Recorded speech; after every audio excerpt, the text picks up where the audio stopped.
of tea down below my Billy Boys blow. Soon may the wellerman come to bring us sugar and tea and rum. One day when the tonguing is done, we'll take our leave and go.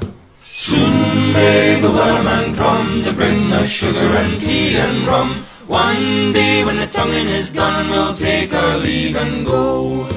She had not been 2 weeks from shore when down on her a right whale bore. The captain called all hands and swore he'd take that whale in tow. Soon may the wellerman come to bring us sugar and tea and rum. One day when the tonguing is done, we'll take our leave and go. Was a ship that put to sea, the name of the ship was a Billy of Tea. The winds blew up her bow, up down below my Billy Boys blow. Bancroft, what's going on, man? Just finishing off a semantic argument on Twitter with a rando. Oh, about what? Whether or not you're supporting Ethan tangentially by buying anything DC, because he gets royalties from DC. Yeah. And my argument is, look, you put money into DC, they figure out how much money is owed to Ethan, and then some of that money goes to Ethan. Like, even if it's a tiny percentage, even if you didn't back an Ethan thing, buy an Ethan thing. Like, they don't have a separate Ethan Van Sciver bank account, is what I'm saying. Anyway. Von's in the house. Good to see you, dude. I didn't know if you'd still be awake. Neither did I. I'm glad to be here. Cheers. You can't sleep now. I'm running on pure adrenaline and terror right now.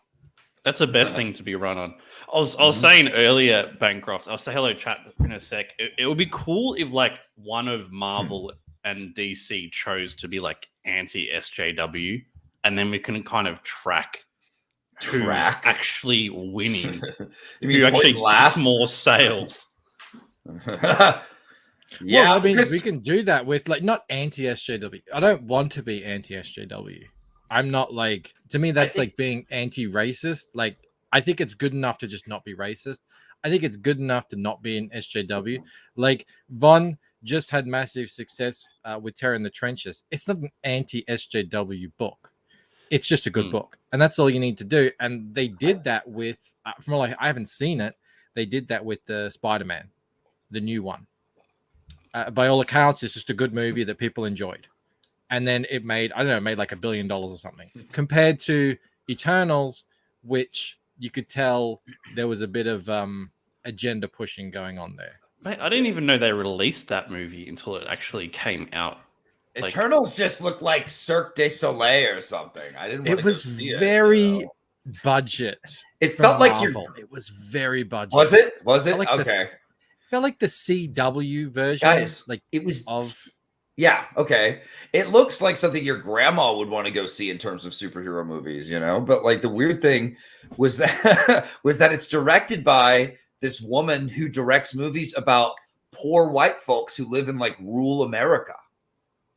So like she doesn't direct big cinematic blockbuster there you go. Action there epics. So that might have, I'm sure it. her style was bizarre with the Marvel script type and everything and the character types, the heroes.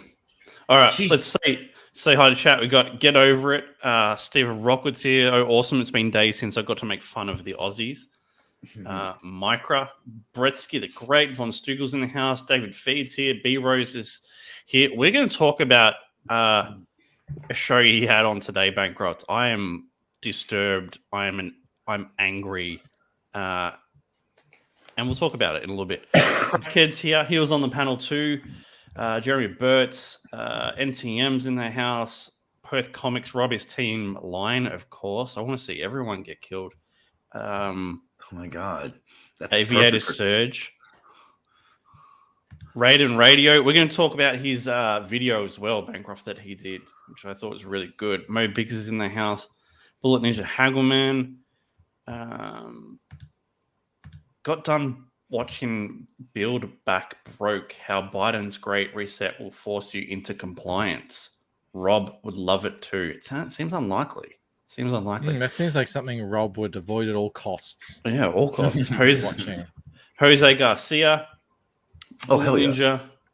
Ninja, Norton Rad 3 Turbo, Micra, Sumo's in the house. He picked up one of your sketches, Vaughn. Indeed. The only Amazing. one.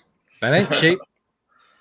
No, not at all. Thanks. I'm going to do a similar thing. I think I'm going to get Shantan Jetty to do some things for Painted Death, because I'm not doing any original art anymore.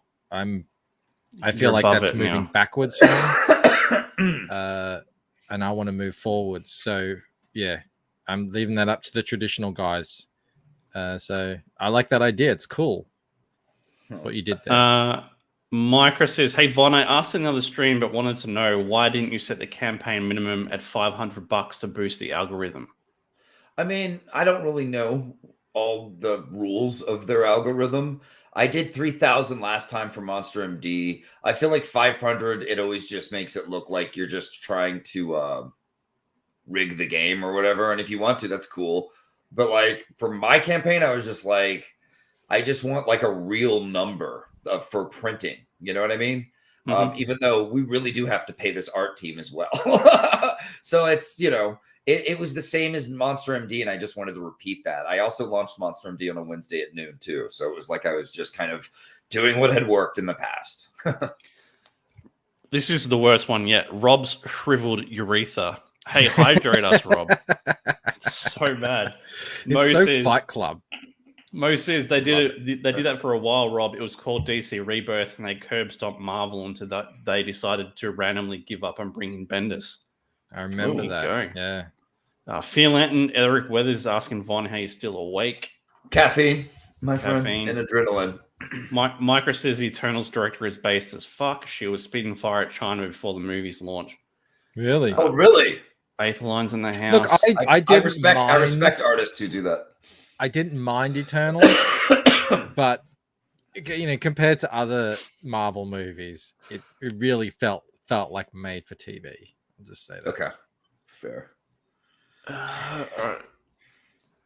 Oh, Devilfish says, got Replicator 3 on Tuesday, Rob. Could not save the wax seal. Damn, that's a shame.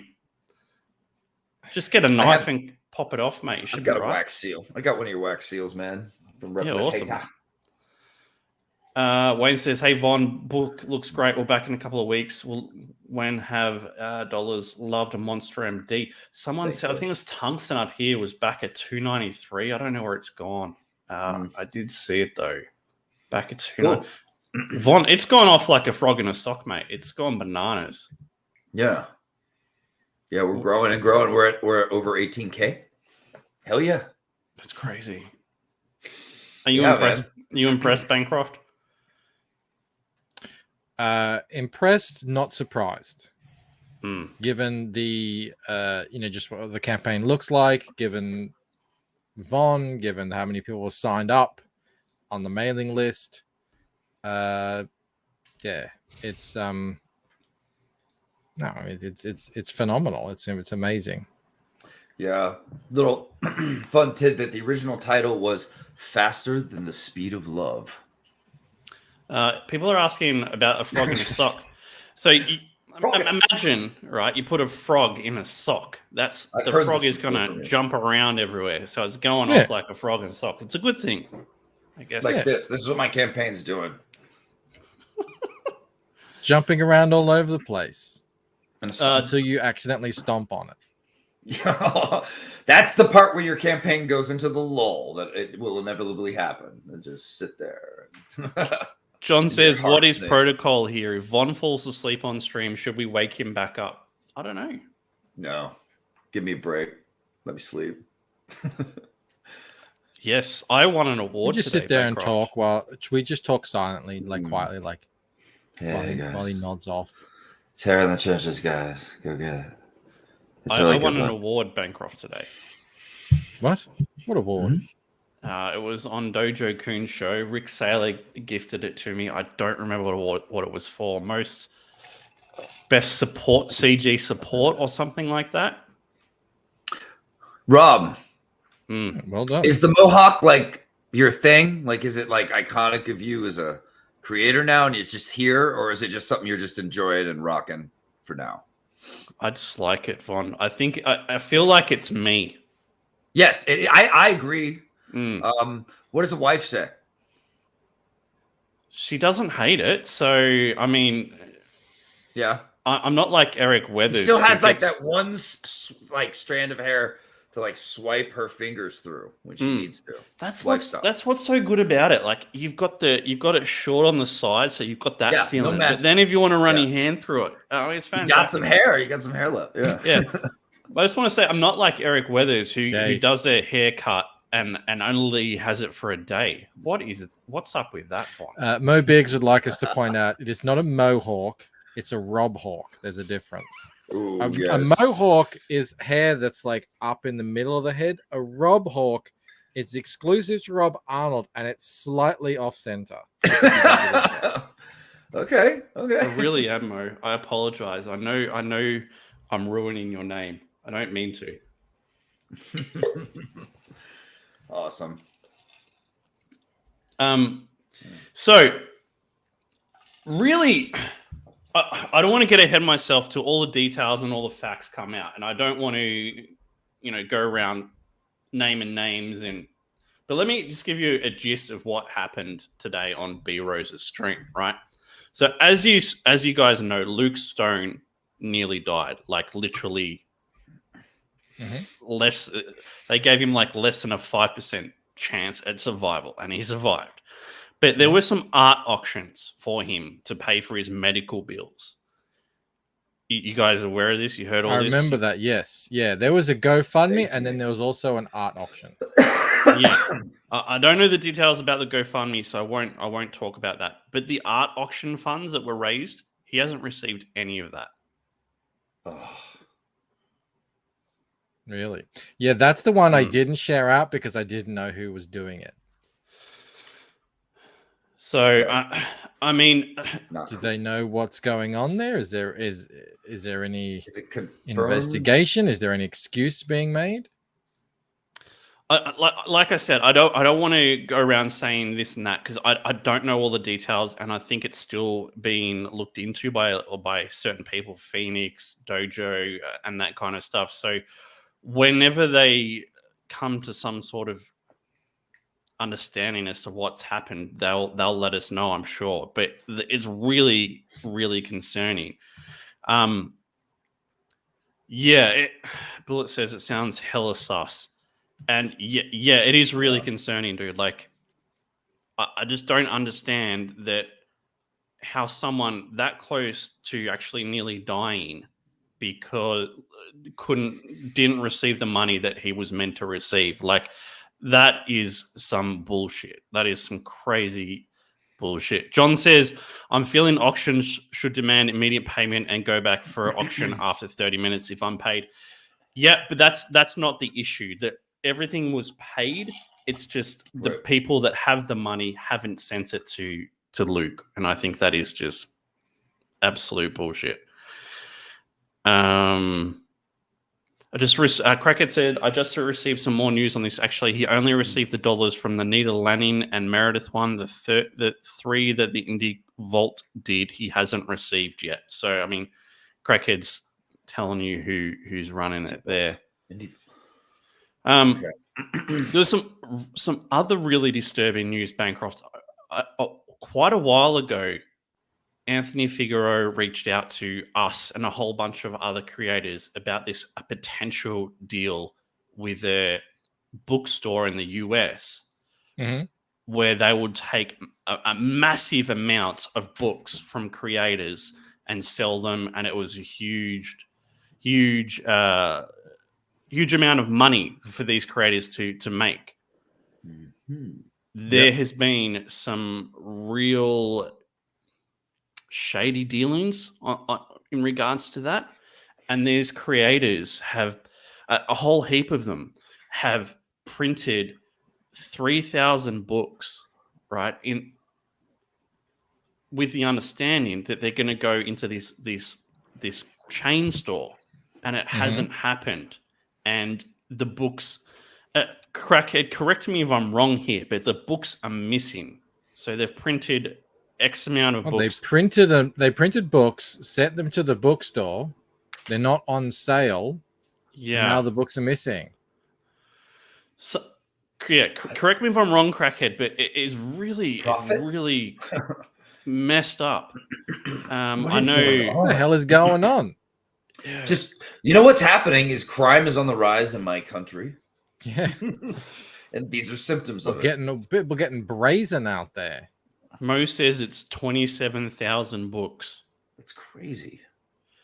So you What? imagine what It's like 3,000 each. each, yeah. You imagine how much it costs to print 3,000 books. People are saying like, $10, $16, $20,000 to print that for each creator. I don't know how much it actually is, but that could cripple so many people straight away. I couldn't afford to just print 3,000 copies of the Lucent willy-nilly. Yeah, absolutely not. That's crazy. Is it public who's involved in that? Like who printed? Like is that publicly known? Because I haven't heard of this. I remember I spoke to Anthony and Marcus about it months and months ago. Yeah. It sounded interesting, but I said, look, guys, it doesn't really work for me because I'm writing a real kind of slow burn story. I'm on part 1 of many, so I don't really see the I wouldn't want to just pick up the Lucent on the shelf as just someone who picks up a book and then, where's the rest? You're not going to get it. So I was like, wish you guys the best. I'll be looking at it, but yeah. Crackett says the books were printed and apparently Indie Vault hasn't sent them back to the creators yet. There you go. Perth says Indie Vault again. Jasper says, so Anthony Figueroa is behind this. No, he was just setting up the deal. He also has been screwed over by it. So yeah, it's not his doing. He's just one of the people that have suffered from it. Were there contracts? I don't know. So I don't want to go off half-cocked like I normally do over things, but once we find out what has really happened and we've got all the facts in front of us, both these topics is actually really disturbing. Because I mean, that could be 8 creators crippled. And do you want to know the more messed up thing, Bancroft's, about this? Tell me. When Luke, right, was in the hospital, nearly dying, they basically said to him, "You're going to die unless you get medically induced into a coma, and then you've got about a 5% chance." And like one of the last things he said to his wife was, "Can you take $20,000 out of your retirement fund to get these books printed?" So how fucked up is for this that? thing? For this thing, yeah. No way.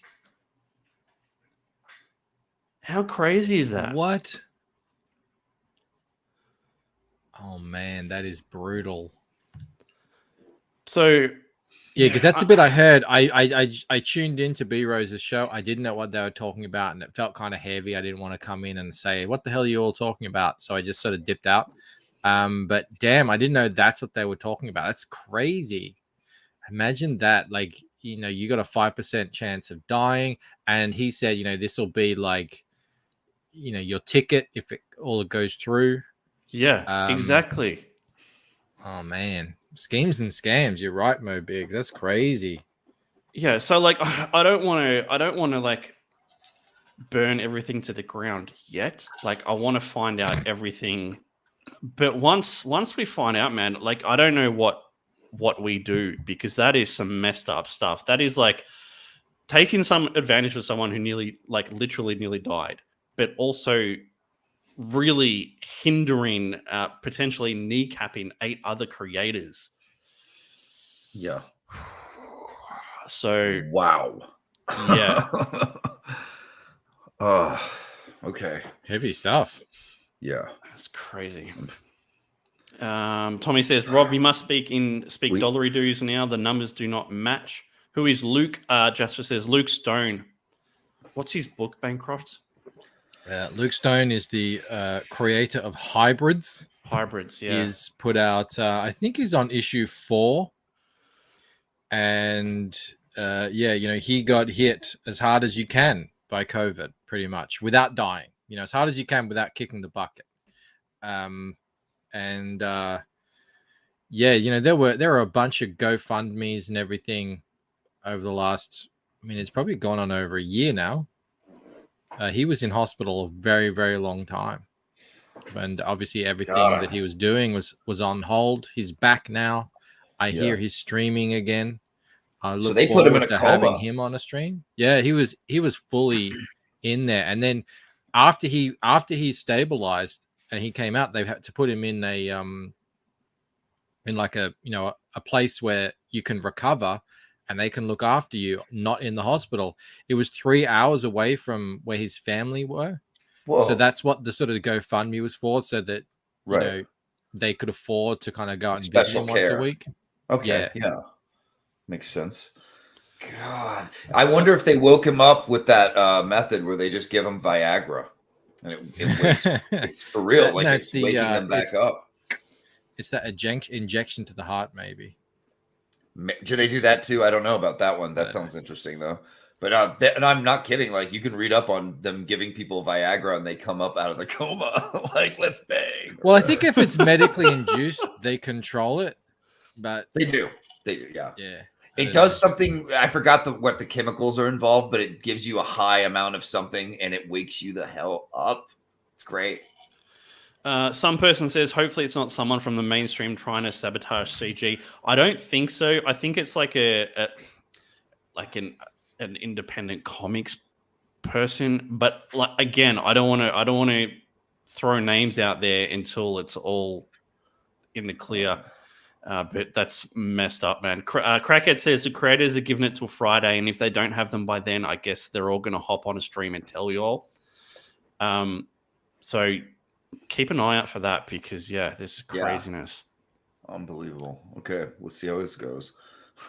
It seems like my policy of leaving DM groups has left me in the dark here. So this is the first time hearing about this. I didn't even know that this thing went through. Me too. That this was actually something that went, that went to fruition. I didn't know it got past the sort of talking phase, because a lot of the times when someone comes to you with an offer like this, it actually doesn't get past that phase. So I didn't even know this was happening. It's crazy.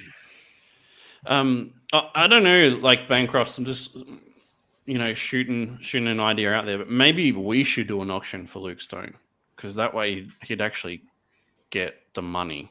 Yeah, maybe we can do that as long as we have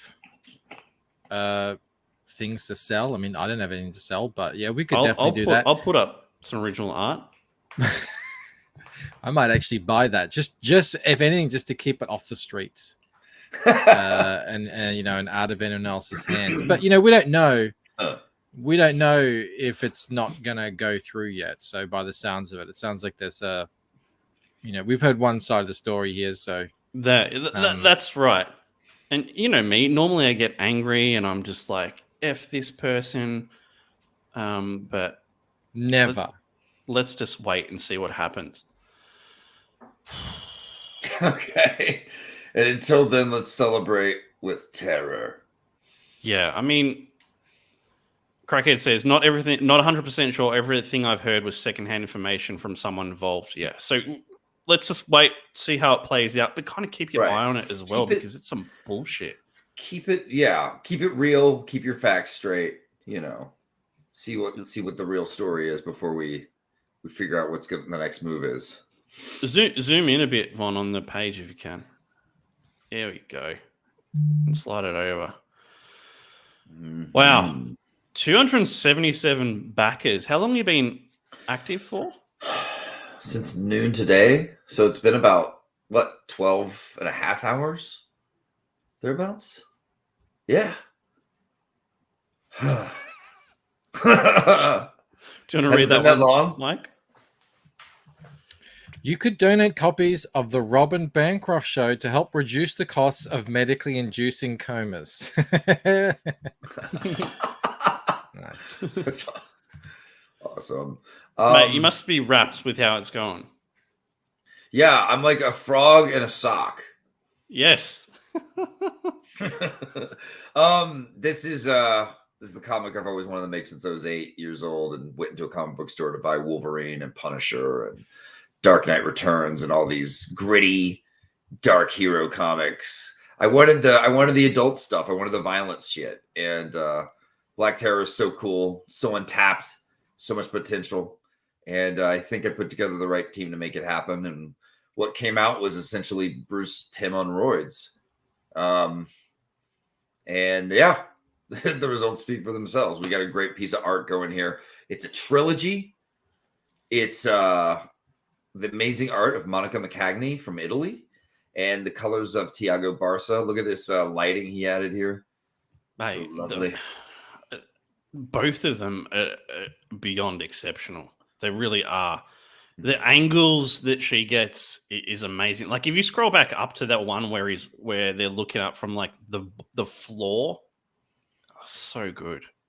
Keep going. Yeah, I'm doing my that pencils one and stuff Yeah. today. So the other good. day, I love and I looked at the page and I'm like, no, two of these. I need to do something with these panels. And now, looking at this, yeah, I really did need to do something with those panels. Right. Like Monica's you can't brilliant. just half-ass it. You got to, if something isn't working, you got to find something new. And every one of these pages, it's like you could just get lost in the details. When I was a kid reading comics, that was one of my favorite books. You get lost in the details. You get absorbed into the world. That's how I want to do all my books.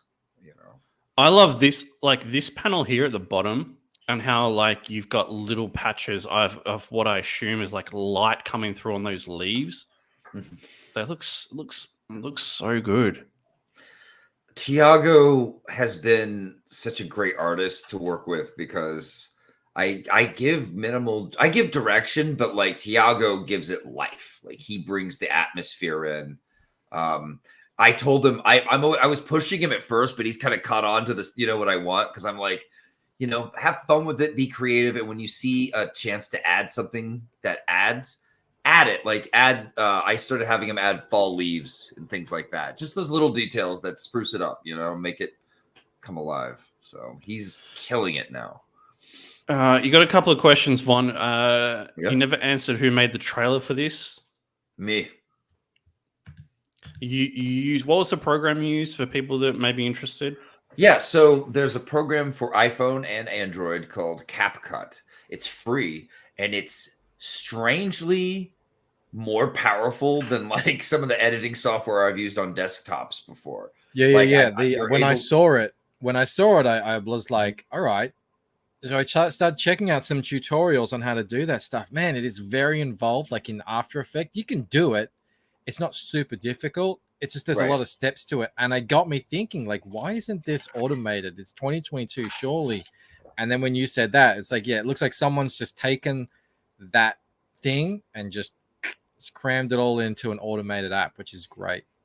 I cut out all the panels, so I got a nice high def big version of it, uploaded them to my phone, put them in the CapCut, and just had a blast. I was like laying in bed. I was like on the toilet, like just working on this trailer for a while. And I was having a lot of fun, but it did take some time because you want to get there's so many options on CapCut too. But you start finding your favorites, star those, and you find all these cool effects. And then I made one big 2-minute long movie out of CapCut clips. And those were my main clips for the trailer. I pulled them onto my desktop, exported it and everything, pulled it onto my desktop, and then used my editing software to turn it into like the 1-minute trailer set to the, and it ended up cutting really well to the music, or I did a few little cuts to refine it so it cut even more awesome to the music, and it came out amazing. Like it is so much more talented looking than I really am. CapCut does the magic. You hit like 3D zoom and you're done. Like it does this super effect. You look like you're Scorsese. You're really Ed Wood. It's fantastic. Mo says, Bancroft, are you going to draw a sock into your frog panels? That would be really cool. You could just have it hanging over the bucket. That would be why. See, that would be confusing. They'd be like, why is there a sock on this bucket? It makes sense that there's a frog in there. Yeah, you know, but definitely. a sock. Well, they could be washing their socks in the bucket. I didn't think they had. Have you ever washed your socks in a thing. bucket? Can we get confirmation? Like a couple of millennia ago, in I'll give something away. It's actually in Turkey. Did they wear socks? I don't know. I thought they were more like sandal people, you know. I don't know. Jasper says, question for Vaughn: have you considered putting together a script process rough cut book? Yes, I have. I ran that idea by some, like maybe Eric Weathers, some fellow comics getters. The idea of selling something called what was I going to call it? Oh man, it was basically going to be a script, so that you could see my script, how I do my scripts. But then, like on the other side of the page, it would be the black and white inked version of the page that the script belongs to. And then I was going to maybe put little notes in there and see if I could actually sell that to people as like, you know, a special autographed script edition of whatever book it's to. So yeah, I've considered that for sure. Just, I don't know if people would want it. Eric says socks were invented in the 8th century in Greece. Everyone knows that. 8th century BC. Well, there you go. I'm still not adding socks to that. Weak. Anton says there is over 80 million people in Turkey. I'm sure someone has a pair of socks, Michael. Yeah, but this is ancient Turkey. It wasn't even called Turkey back then. You had to get cold turkey before they put on socks. Yeah, look, I like this idea. I never really understood it. I never really understood this idea of why anyone would want a script until I actually wrote a script for an artist. And there was a bit of back and forth. Because I was just thinking, what do you mean? It's just like reading the book, but without the images? That sounds pretty boring. And then I realized, oh no, there's actually instruction from the writer into what they're sort of thinking. If I really liked a book, I would like to see that. I would like to see what they said to their artist to get them to get that panel. Yeah, I adore getting to read some of the bigger name scripts. When I got to read Mark Miller's scripts, I was like, hell yeah, this is gonna be crazy. And then like I read them and it was just like the guy punches the other guy, you know? And I was like, what? I thought he was gonna be this amazing, but when you read the script, it's every line in it just hits. Every image in it just pounds. Like he's just so tight and he's good. He's a good writer. So yeah, I love learning from scripts, and I'll keep considering it, man, because I would love to put together I forgot what my name for it was. I need to look and see if it's in my notes somewhere in my work. But a script edition would be so cool. Yeah, I've seen it before in campaigns, and it was quite popular. Yeah, you could do a stretch goal or something. Yeah. I know. Mark Polton had one, didn't he? Yeah, maybe it was Mark. Would like to know about people who did them and if they liked it. NTM says, what program do you use to write your scripts? I use Superscript. We're all on the same thing now. It's great. Are you on Superscript? Yeah, I love it. Isn't it great? Oh, really man. Good. Hell yeah. I don't want to have to think about any of the formatting or anything. It's formatting. And it's all the same. It's all super clear. Yeah, it's really artists love you for it. That's important. Mm-hmm. Yeah. It's what, like $60, something like that. Oh, it's not even that much. I think it's not even that much. It's 30. Wow. I thought it was like 45, 60 for some reason, but yeah, it's cheap. It's powerful. Your brain doesn't have to worry about formatting while writing a comic. You get to focus on the characters, their voices, the things you should be focusing on to make your work good. So I mean, as you can hear from everyone here, Superscript kicks ass. Look it up. It'll change your life. Jasper says, Graham Nolan offered one for Alien Alamo. I didn't get it yet. Why not, Jasper? Why not get it right now? Maybe I'd like to see that. Yet. That'd be cool. So is Ethan going back to DC or what? What's going on there? Do you guys want to see him go back to DC? He said, did either of you guys watch that stream? No. Yeah, Michael knows. Yeah, so I watched the stream because I was talking about this with Camel. He was like, I'm seeing people on Twitter saying Ethan's going back to DC. Yeah. And I'm like, really? I don't know. But then I started seeing the tweets and I was like, maybe. And then he went on to a stream and said that he was just like, because he hasn't been streaming this week, which he said was he needed to take a break. And I get that. If you like, he got into a scuffle with a guy with, I think, nearly 2 million subscribers. So, you know, that you never know what's going on behind the scenes when that sort of stuff goes down. You might be getting DMs flooded or whatever. He was just like, I'm taking a break, which is understandable. And so then, of course, someone like him takes a break for a week, rumors going to start no matter what. And then he said he was just finding cool stuff that he'd done that he actually liked that happened to be from DC. So he thought, well, I'm not doing anything else at the moment in terms of social media, so I'll just share that stuff. And then the two went together, and then the rumor happened. On top of that, he did allude to, he said it really tongue-in-cheek.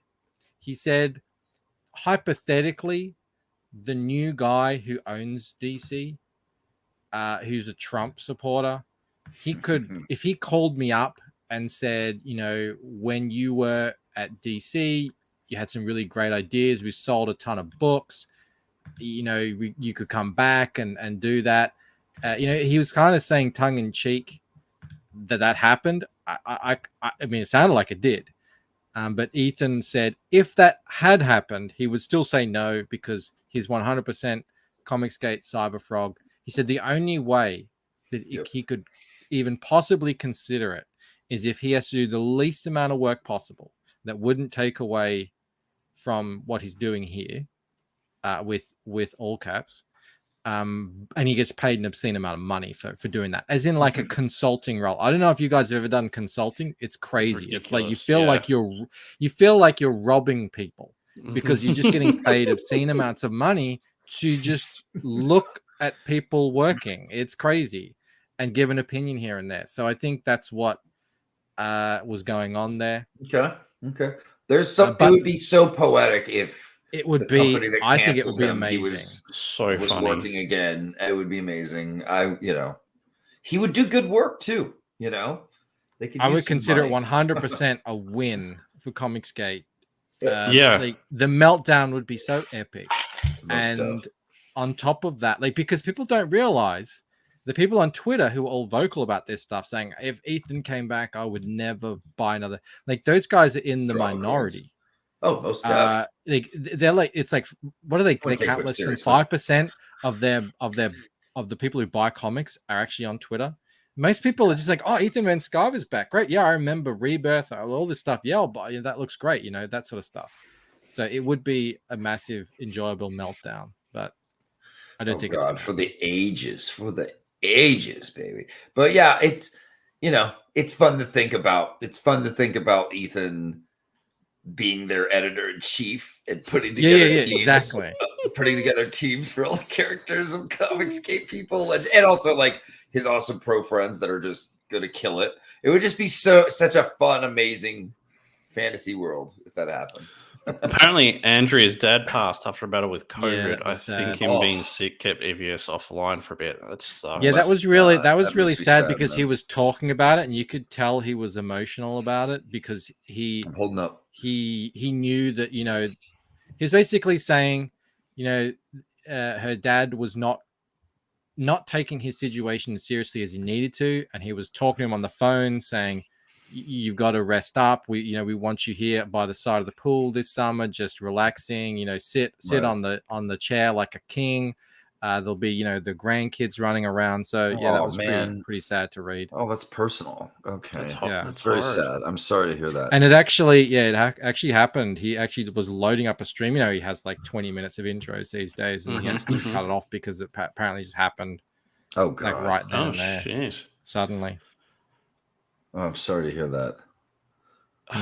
That sucks. They couldn't pay Ethan enough money to make it worth it for him. Like if he went back, he'd have to go back for something that he actually wanted to do. A lot of creative control, bro. Be awesome. Yeah, it'd be like he would need the power to just walk in and just like walk through, like fired. Fuck you, fuck you, fuck you. You're cool. Fuck you. Gone. You stay. And or like he calls up all these guys. Jeff Johns, you're cool from the past. Fuck you. Yeah, all these guys, and he walks in like a mob boss with 20 guys behind him from the last 30 years of DC, and he's just like, "You get up," and then this guy sits down in their chair. You get up. Coffee's for closers only. No. Jason awesome. Says, "Give EVS gay Superman." God, what do we do with that? But it's funny though, like Eric Kennedy was saying, like they wanted one of the companies wanted him for a project, and they're like, "This is what we're paying you." He's like, "Nah, I'm not doing it for any less than X." And like once you've been outside of the comic book industry and you're in different industries, the pay seems terrible. Yeah, I did your job, Rob, because I couldn't have stood to see Replicator 3 not released in what I knew it could be. It was a one-time gig to help a friend. But you're absolutely right. There's no way I would take even professional colorists' money to do that as an ongoing thing. I'd just go out and get a real job and actually make decent money. The amount of work I would have to do to get the same amount of money I get from my day job in comics, forget it. Just forget it. I like that. No thanks. I'd rather go work at McDonald's, quite frankly, and just do my own comic on the side and build my own IP. Yeah, man. Do it yourself, man. You know what's good. You know what works. You know what you want to express to the world. Why let Mickey Mouse rub his dick all over it? Like that's just stupid. Like I don't want to get paid by some soulless corporation. Like I want to make my own money. I want to get paid by the fans to make them happy. It's more direct this way too, so I get more joy out of it because you want to entertain people. We are a version of an entertainer, but we're like the crazy version, that blue collar version that tries to do really nice art, but like in a really like head banging blue collar way. It's great. Like we are a very specific kind of animal, the comic craftsman. We really are, and I love it. I'm addicted to this, man. Like it's my favorite thing to do. Yeah, you're so right. And those of us in the indies, we don't do this for a paycheck. We want a paycheck. We're trying to get to the point where we get the paycheck. But that's like, we understand. And people say this, like you need to sell X amount of books to get into the black.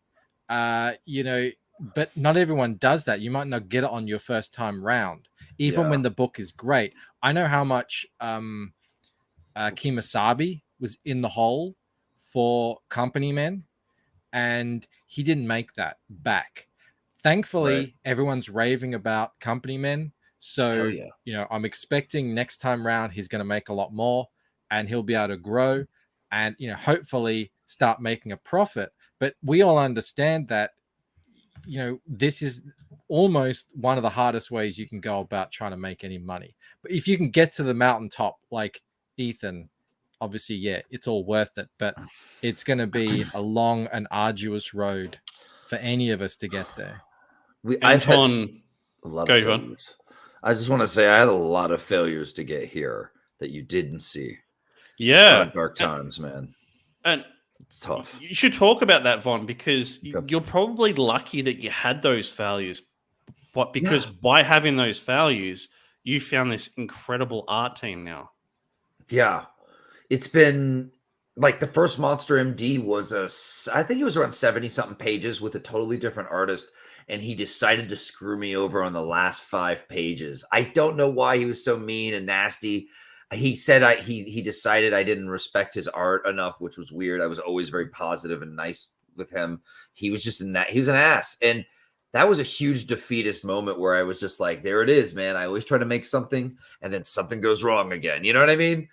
Even at the very end. And I was really defeated. And then I found Monica for Monster MD. And I thought, man, if I could use Monica and combine her with my colorist, Tanya, something magic could happen. And the rest is history, right?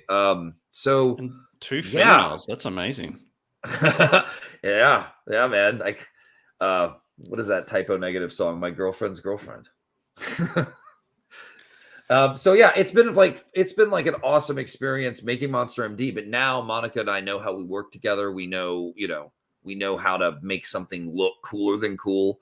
So that's what Black Terror is. It's us firing on all cylinders. It's us, and she's getting better too. Yes, staff, which is crazy. Show more of this. Yeah, look at this. Oh yeah, the Lady Satan pages came in just before I launched the campaign, like minutes before I launched, and I didn't have. So these are unedited too. This is how good Tiago is.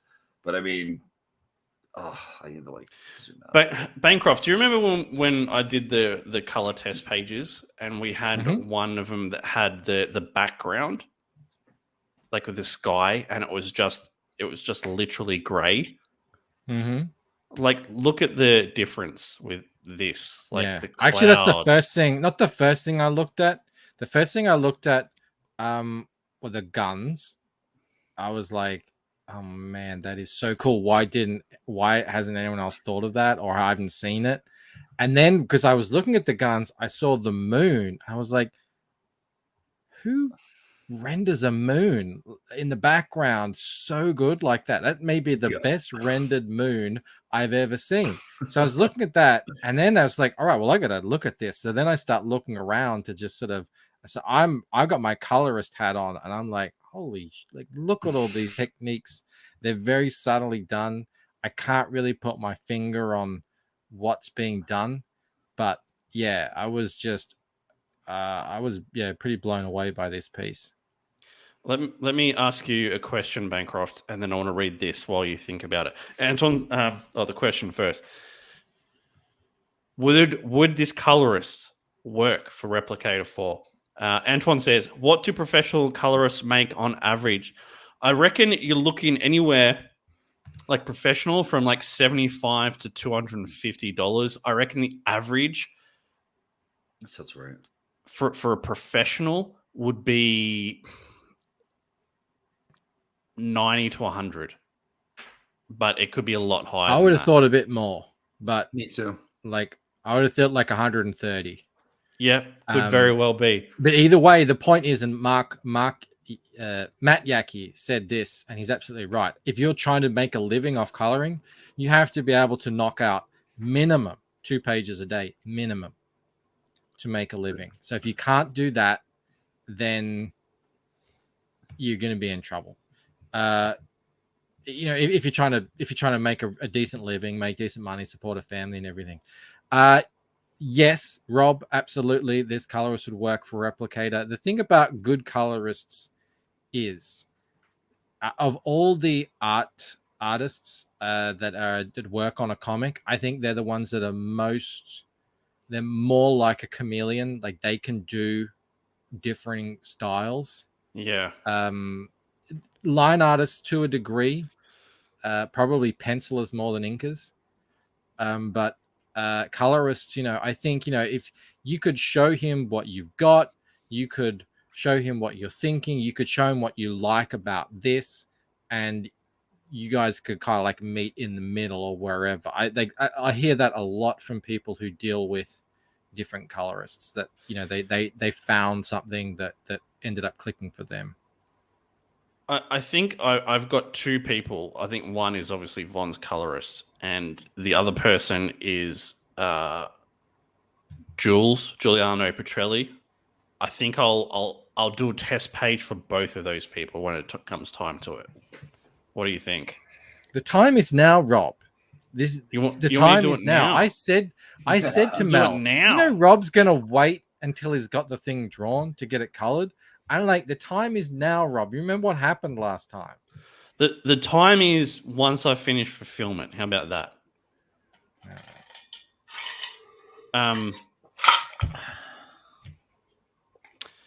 Micro says, if that, some of the top inkers are making 100 a page now, colorists aren't getting much more than that because they are all having to multi-book every month.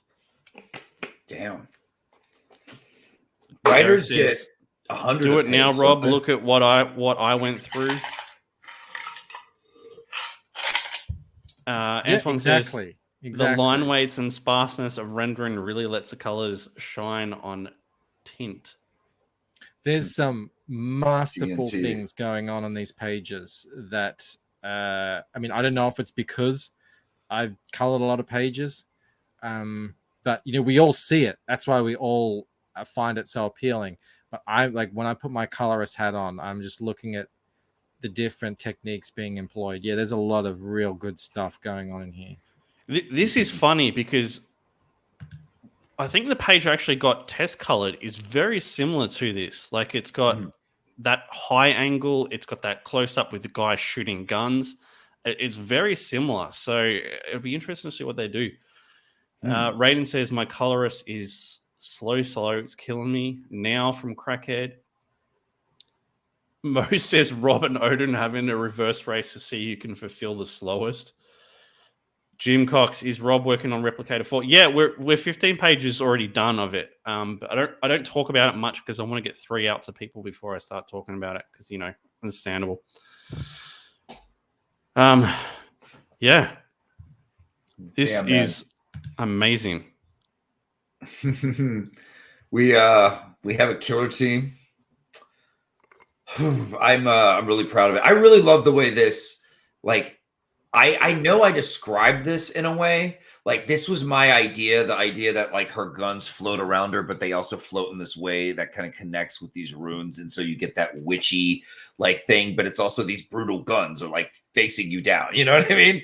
And it makes this cool circle around her, which is just badass and ferocious. So I just love the way Monica captured it. But then when Tiago came in, I think he added the stars like I wanted.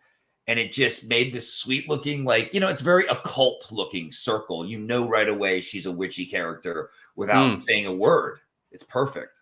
And that she's ferocious. I mean, all these guns are like coming right at you, you know, it's pretty awesome. So came out great. This is what I had envisioned for her for sure. This combination witchcraft gun was too cool to pass up.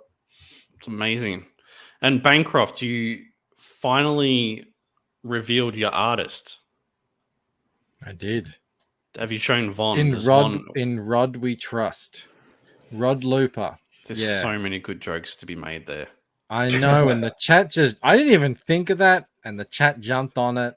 They didn't let me down. It was just nonstop. Rudd and I were chatting on Twitter when I woke up, and he was like, I've just been watching the stream. I'm laughing my ass off. These guys, I'm so happy that they love it.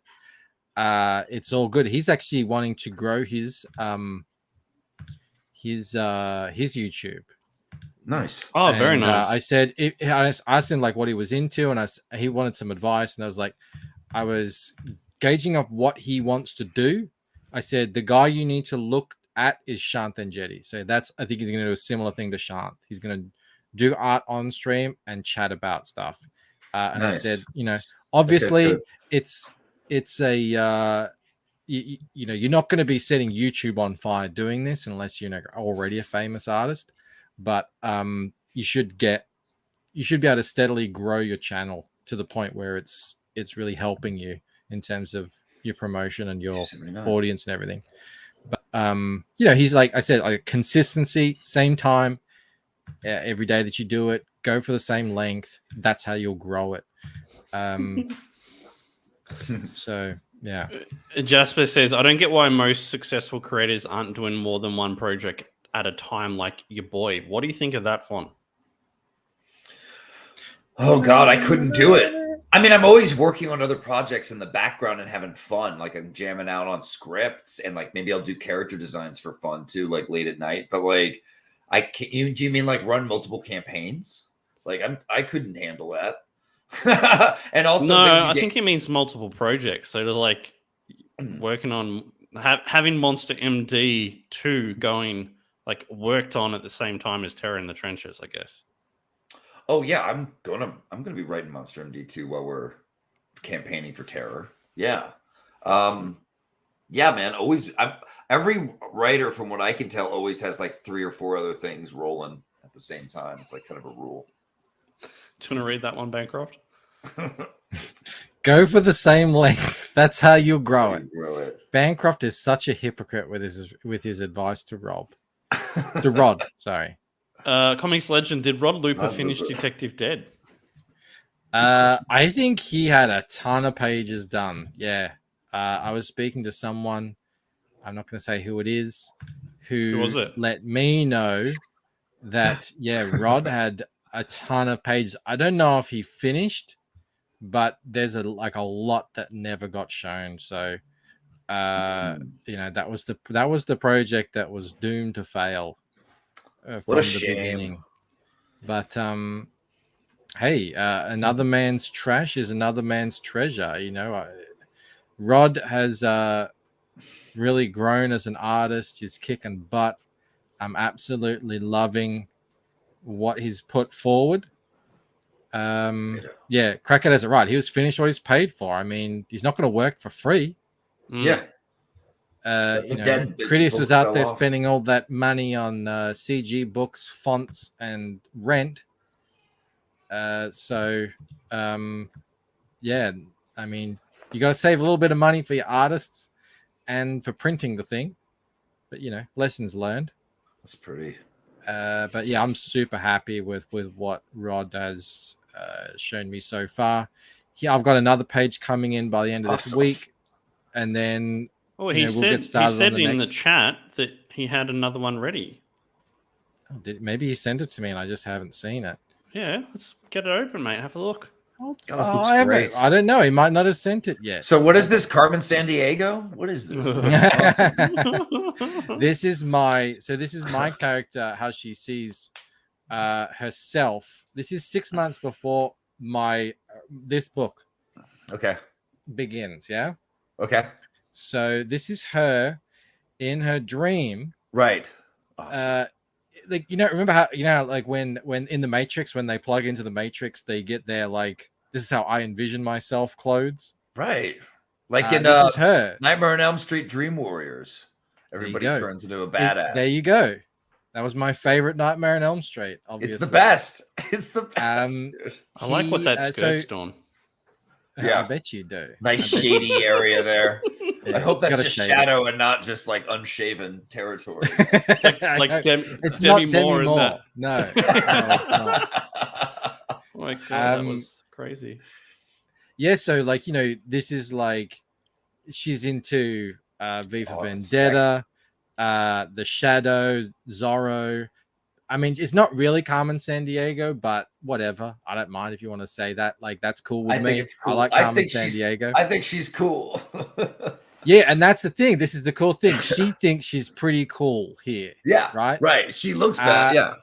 Yeah, and this is why it's called the book is called Fractured Mind. So she's about to run sort of headfirst into a real hard lesson here. She ends up meeting the guy, Damon from my book, who shows her what's really up.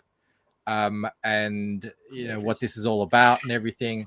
And it's a one shot. It's like a 32-page one shot. I'm going to do these Von in between my main story. So my main story is an ongoing thing. These are like side things that sort of add to the main story, but you don't have to read them to be able to keep up with what's going on. Yeah. But yeah. Mo, great. Mo says it's going to be super cool. Bancroft was swept away the first time he experienced a Rod splash page. People are really leaning into the whole I'm grabbing Rod by two hands sort of thing. Oh man, yeah, gotta get that rod up in that double spread. Antoine says, Jasper, a lot of successful campaigns aren't really that successful after all the bills are paid. True.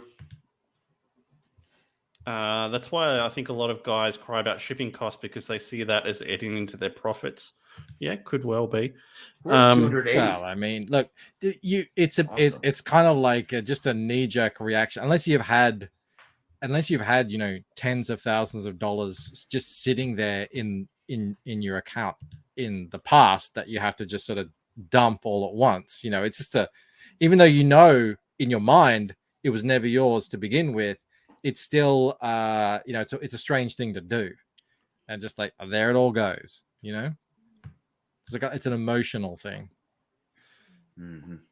So Raiden Radio had a really good video, Bancroft. Do you want to talk about it? Because you remember it better than I will. Yeah. All right. Yeah. So Raiden Radio is the creator of Eudaimonia. Noalum. The other one is called, I think it's called, he'll let us know. I think it's called Hard to Kill. Is it something like that? And Noalum. And I'm getting to it, Rob. Getting to it. So Eudaimonia was always a bit of a hard sell. It's something that I would be into, but Rob wouldn't. I backed it. I bought it. I read it. I liked it. How to Die. Sorry, there you go. How to Die. Now, How to Die didn't go that well. I think it didn't fund.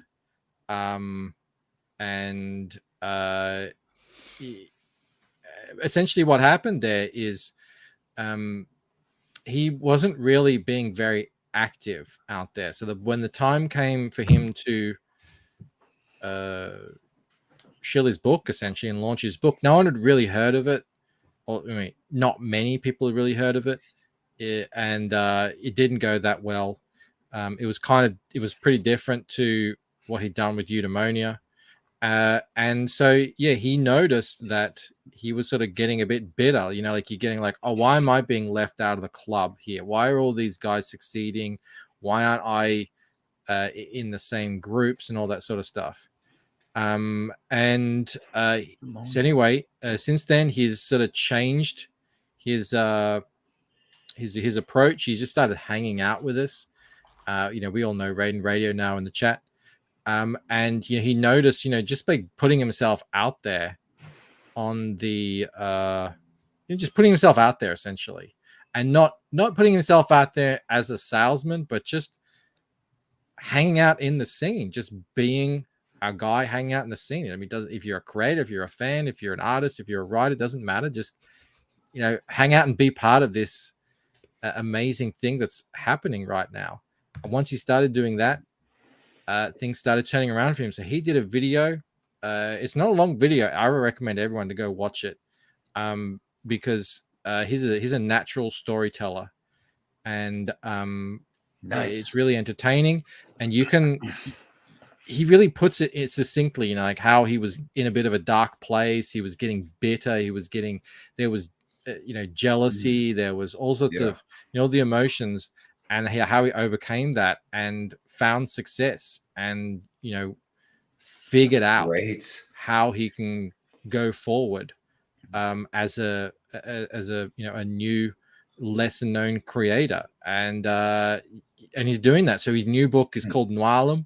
I'm pretty sure it's fully funded. I still have to get him on the show. I don't know why I haven't yet. I just because you don't like him being as they are. No, it's not that. There's a couple of guys who would say, yeah, we'll do it this week, and then we just never seem to lock it in. But Lord Crackhead has it. Yeah, Raiden found his tribe. That's right. People come into CG, and most of the time they come into CG through Ethan or your boy Zach or I don't know, other people. Anyway, other people. And it's not really for them. Like they like it. They like what they see. They have fun. But look, if you get into Ethan's chat, it's not like you're going to be making friends in Ethan's chat. You know, it's not like you're going to be like meeting and greeting people. You're watching a show. It's like going to a theater. You're one of thousands in a crowd. So, you know, that's sort of the great place to sort of bring people in. But when they start reaching out to other CG channels and stuff like that, that's when they can start actually interacting with people. And some of these shows, it's like they're very different. The whole approach is different. The whole attitude to the internet, the whole attitude to Comicsgate and comics and everything, very different. And that's good, you know, because we can't all be the same. And there's people who find me boring as batshit, but then there's people who really like what I do.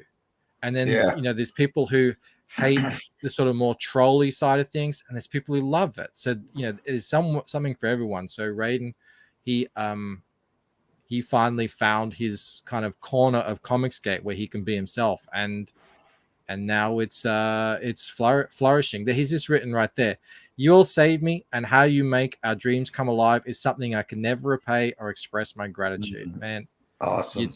It's really been great to see you kind of come out of your shell and be part of this whole thing, because I knew straight away as soon as I got eudaimonia, you know, that you were a real talent.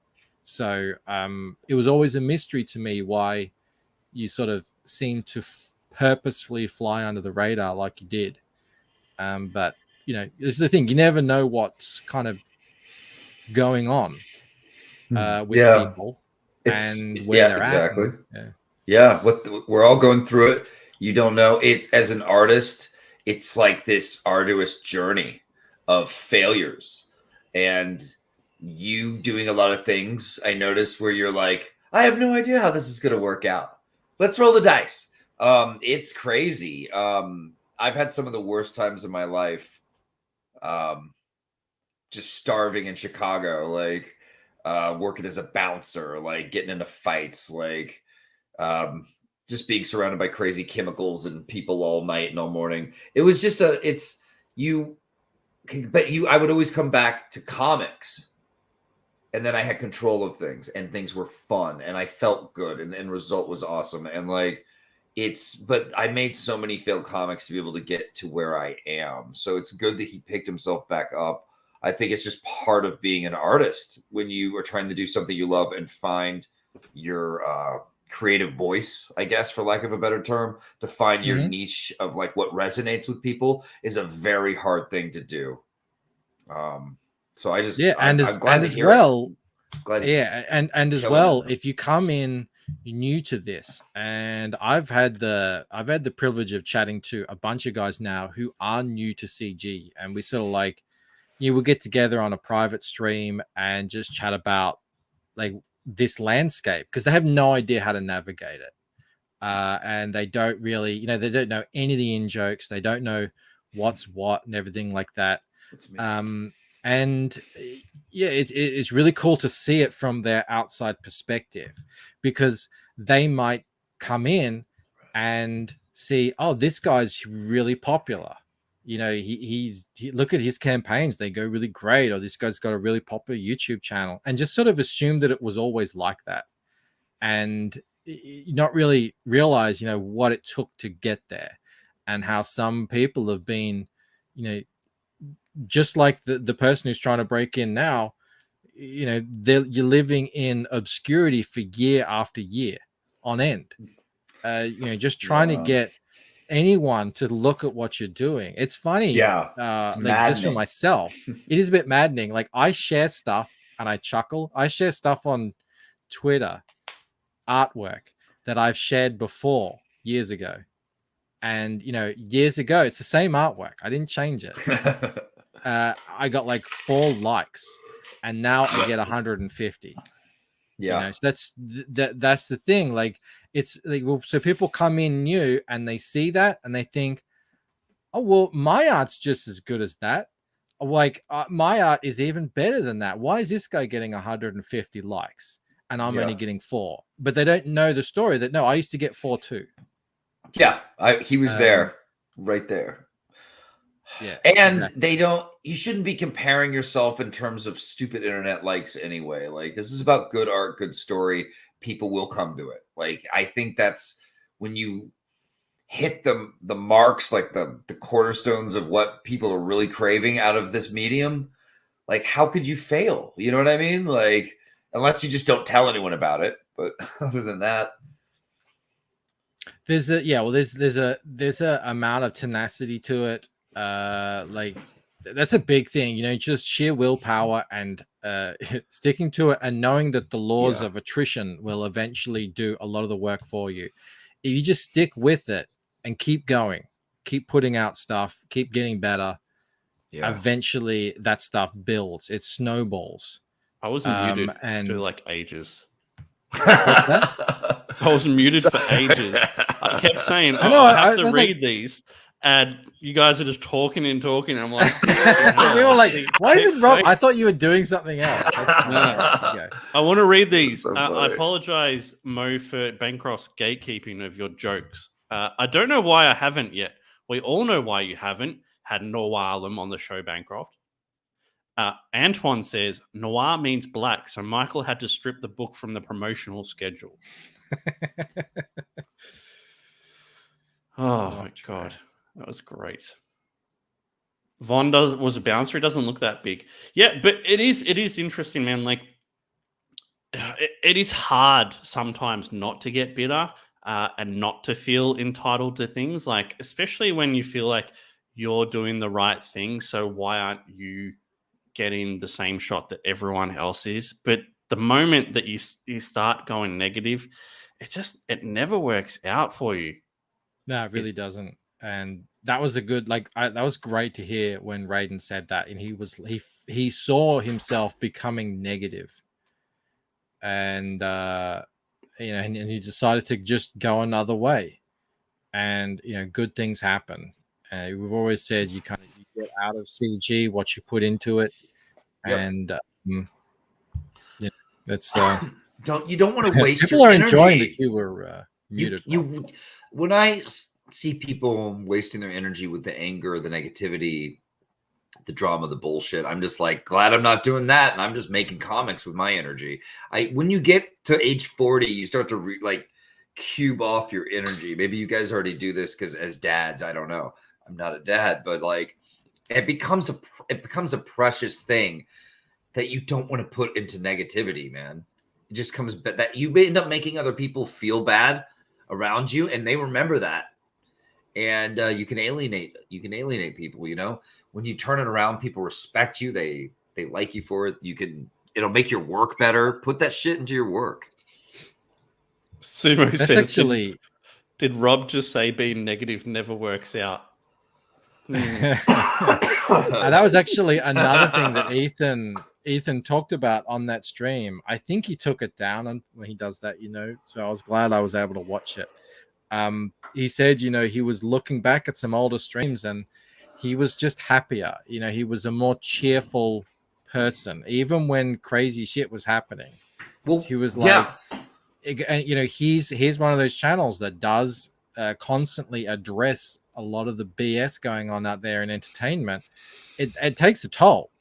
I can't purposefully avoided getting into it.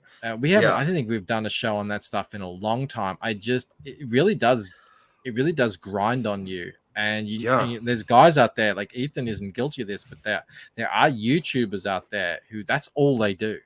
Yeah, I know. And I couldn't imagine. You get popular, sure. No, I didn't have the stomach for it either. I just don't. My energy has to go into making these awesome books first. Like it has to. I'd love to do YouTube. My computer is kind of a hassle. My editor is always crashing, if it even launches at all. You guys should have seen me making that trailer. I was like having a stroke. Like, come on, I gotta get this done. Vaughn, now that you're full time, is that something you're going to focus on, like building up your own YouTube? Well, I've made some test episodes of me talking about and showing myself working on a script and then teaching you like different techniques I use to like do a fight scene, things like that. Yeah, I guess. I don't know if it's cool or not, but yeah, I did tests. I want to share an episode with everybody and just be like, hey, you know, I just am still figuring out my format, I think. So yeah, I'm trying to do more creation YouTubes. It's so hard because a lot of the times the stuff you want to do is not really that popular. Yeah. So, you know, and when you're starting out, man, you put in, especially if you're doing uploaded videos, you put in so much work into these things, and you get under 50 views, and it's just heart wrenching. Yeah, I don't want to go through that either. Oh my God, there's so. I gotta read this one. I gotta read this quote here.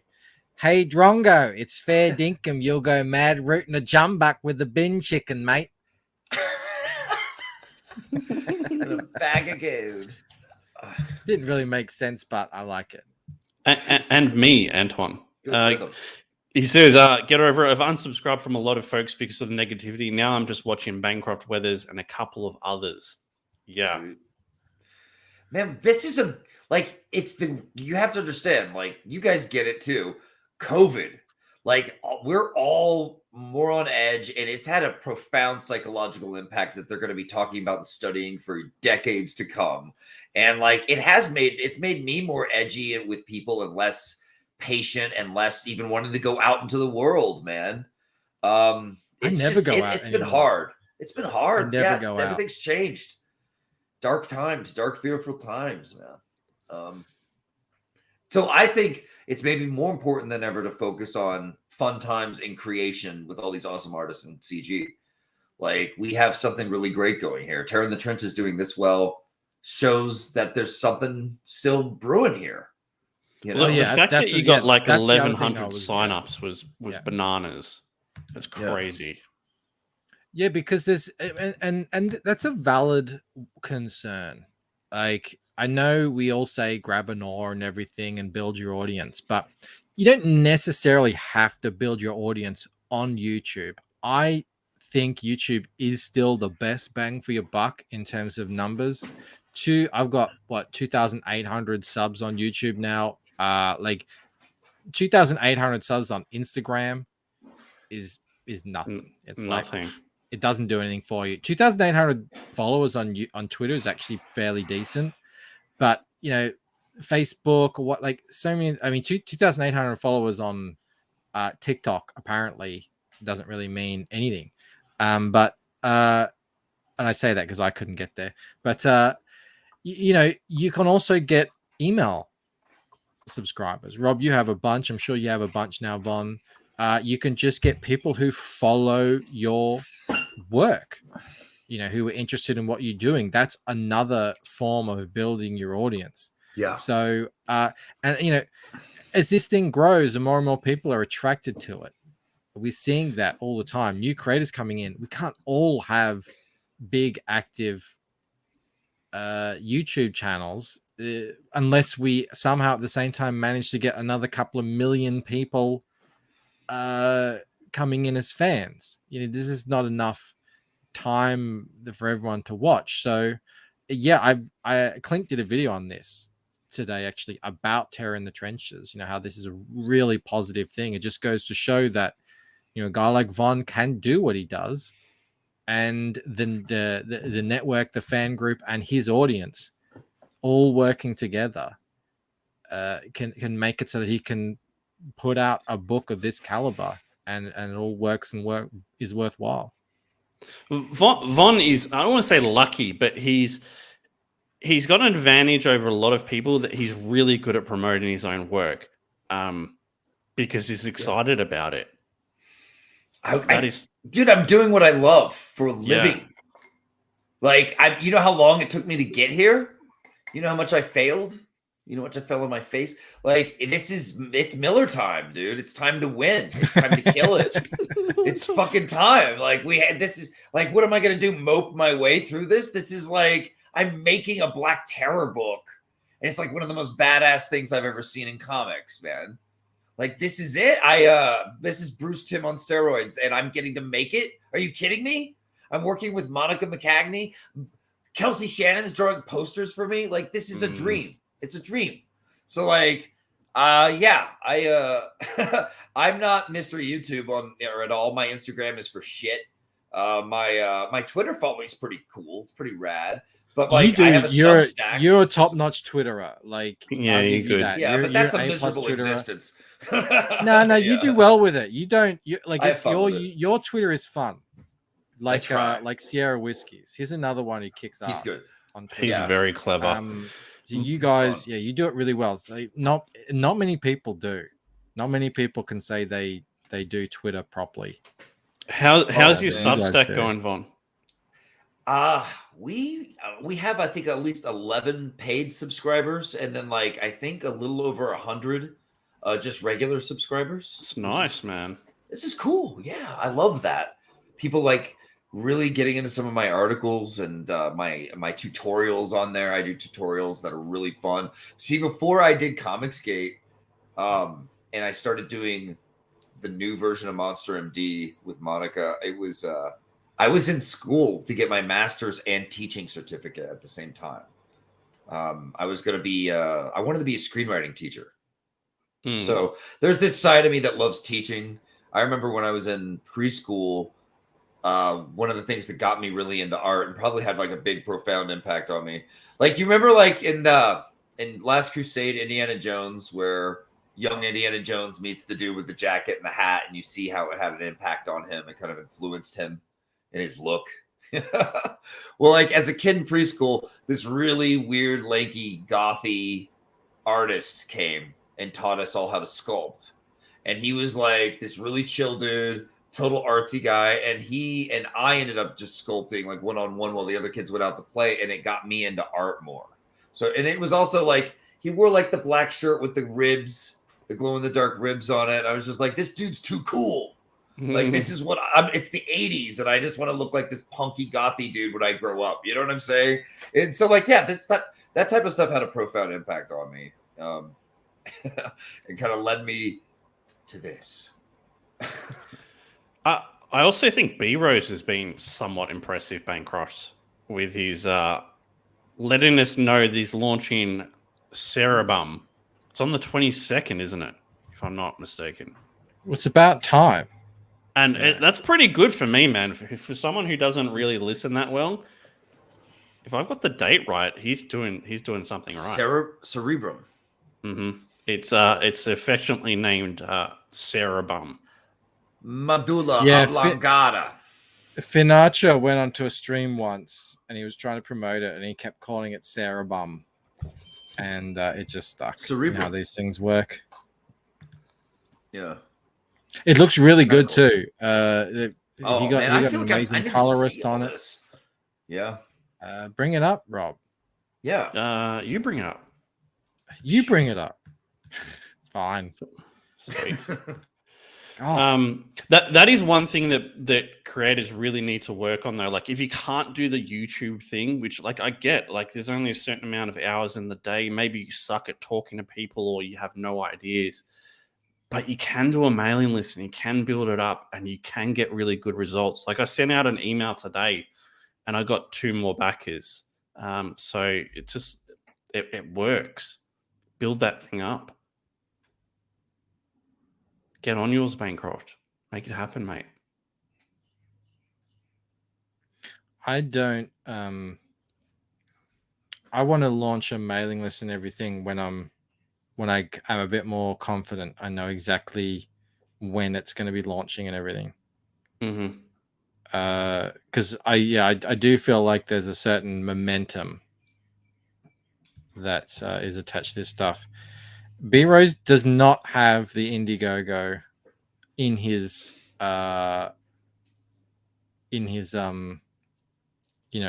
Twitter bio.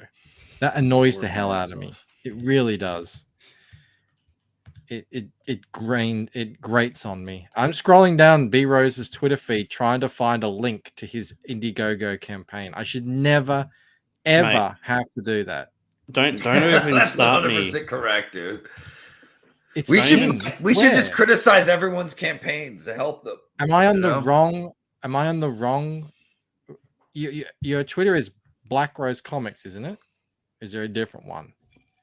John says, that an bang old up one? job He says it's reading pen. the chats, Rob. Thanks, man. Is that an old one? Mo, you're not following Mo anyone. says, a lot of people are sleeping on PTP. Antoine says, hard work is a talent. Oh yeah, that's an old one. Hold on a second. Jasper Where's the says, new one? Mike, your book will be in demand forever. Just launch issue 2. He was giving No, I don't wanna Von do shit that. too earlier. Jasper's Hold on a second. saying, Oh, he was. how long is your book going to take to get out? I'm not. Von? I don't know. Right. Okay. Why did you start? When it's done, it's done. But I'm not going to be one of those guys that's all cocky about it and is like, it's done when it's done, and so it's going to take forever. That's not how I'm going to approach this book. I'm going to approach this book as like we're getting it done, but we're going to get it done right to give you the highest quality, best story ever, because that's the way I like to craft. Like, I'm not going to turn in anything less than like my attempt at just blowing your mind, something that you can pick up again and just really enjoy for years to come. So yeah, like I have plans to actually do something I've never done. After the book is fully drawn and colored, I want to do another draft of the script, for like a final polished draft. How long that will take, I don't know. It might not take very long. It might take a long time. I might rework a lot of things, but see, how long will it take to make the whole thing? Man, we're 50% done. Monica's killing it and turning in pages all the time. Now we're making money on the campaign. I can pay them a little faster. So I'm thinking faster work turn-ins. So yeah, man, let's give it like 4 or 5 months at the most. That sounds like a long time, actually, to me. I hope it's faster. Bancroft, how is this taking you so long to find? It's shared. What are you talking about? It's been there for 5 minutes. He's playing it. I don't know why he's not bringing it up. As soon as I found B-Rose, for some reason, B-Rose had a Twitter account called Black Rose Comics, and then he got a new one with an X instead. For some reason that I don't know has never been explained to me. Yeah, explain it, B-Rose. And yeah. So anyway, this is his. Oh, sweet. Where's the other stuff? Hang on a sec. Oh, there we go. Yeah. There's that. There's another page too that he's not sharing. Hold on a sec. Is it here? You guys are on this guy. Oh, it does my head in. Don't have access to my Here we go. Yeah, check this out. This is cool. Oh, that is rad. Yeah, this is kind of 80s cyberpunky. Yeah. It's good stuff. And that's hot. That's funny. She looks good. Sontag. That's Sontag, yeah. Yep. Nice. He says he doesn't have access to his old account. Bancroft, if you're giving B-Rose shit about making it hard to find the mailing list sign up, your boy Fulton, mate, is I know. I asked worse. him. He's like, I don't know what. He doesn't want to do it. He doesn't want to do it. I don't know why. What? He just wants to do his own thing. He's got a mailing list, Von, but it's just like a MailChimp.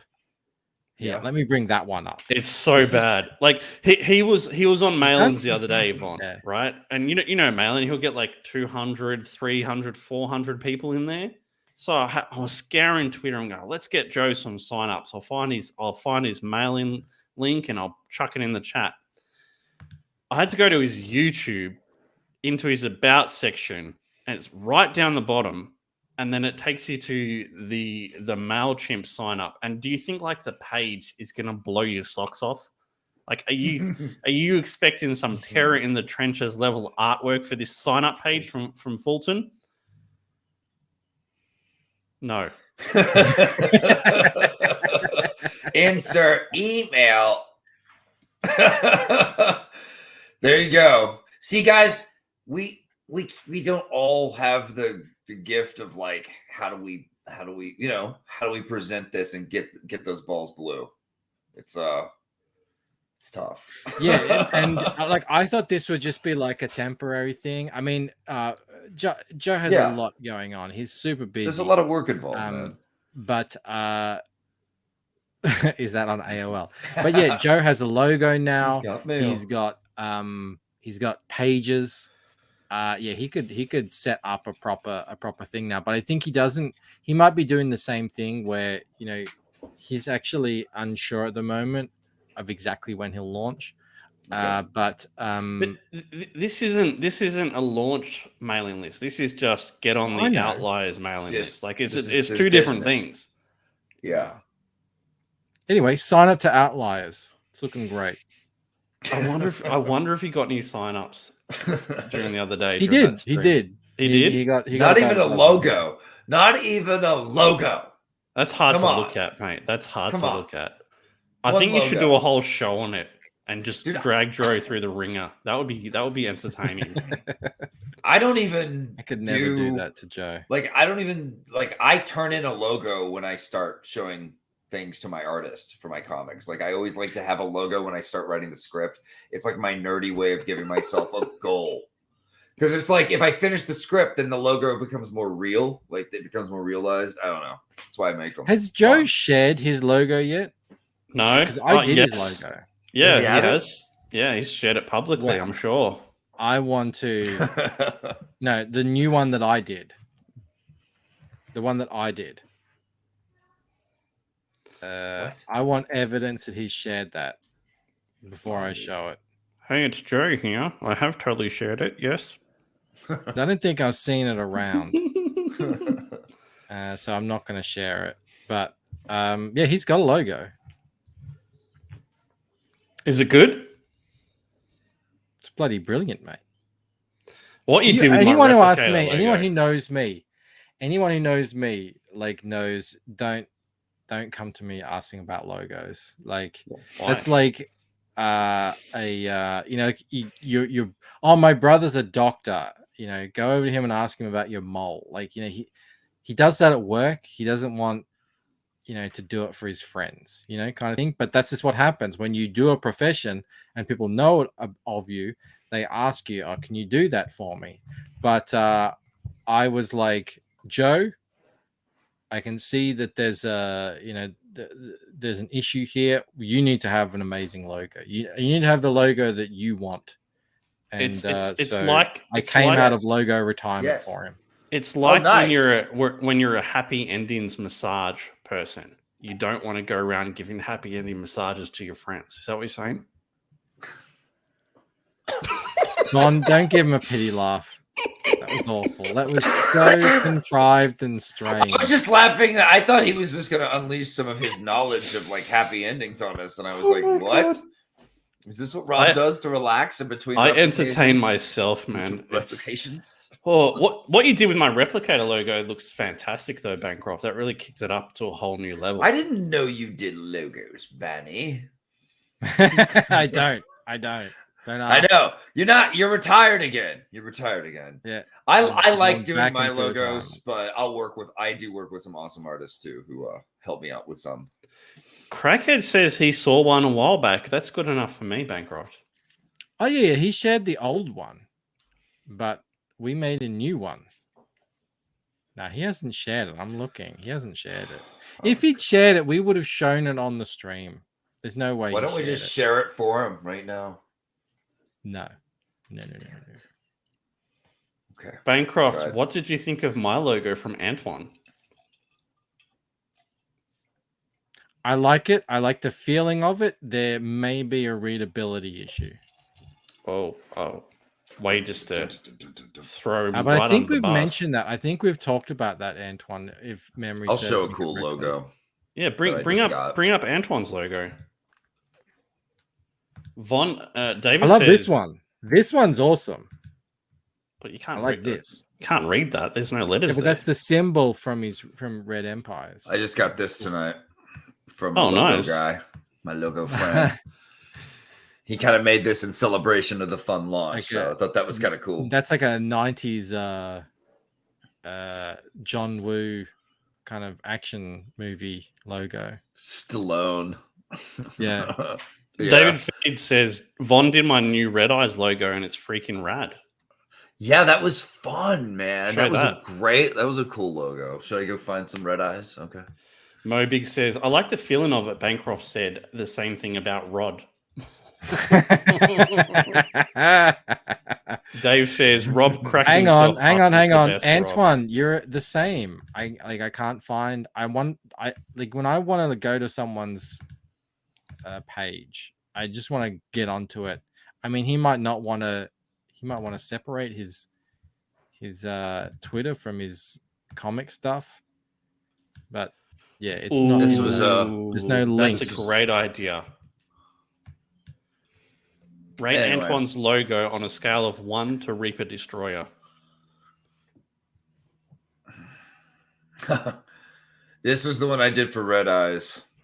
Yeah, that's awesome. That's Why the cool. tree branches though? I dig it. He liked the idea of the tree branches because it ties into the lore of his book, his story. Mm-hmm. And so I was like, and it gives it kind of like a metalish look. So yeah, cool. And then he had me do his sexy monster girl bestiary logo, and I came. Oh, it's a little big. Let's see. Awesome. It's cool. It's simple. Have Right, you I'm not a pro. have you found Antoine's Bancroft or no? Yeah. Okay.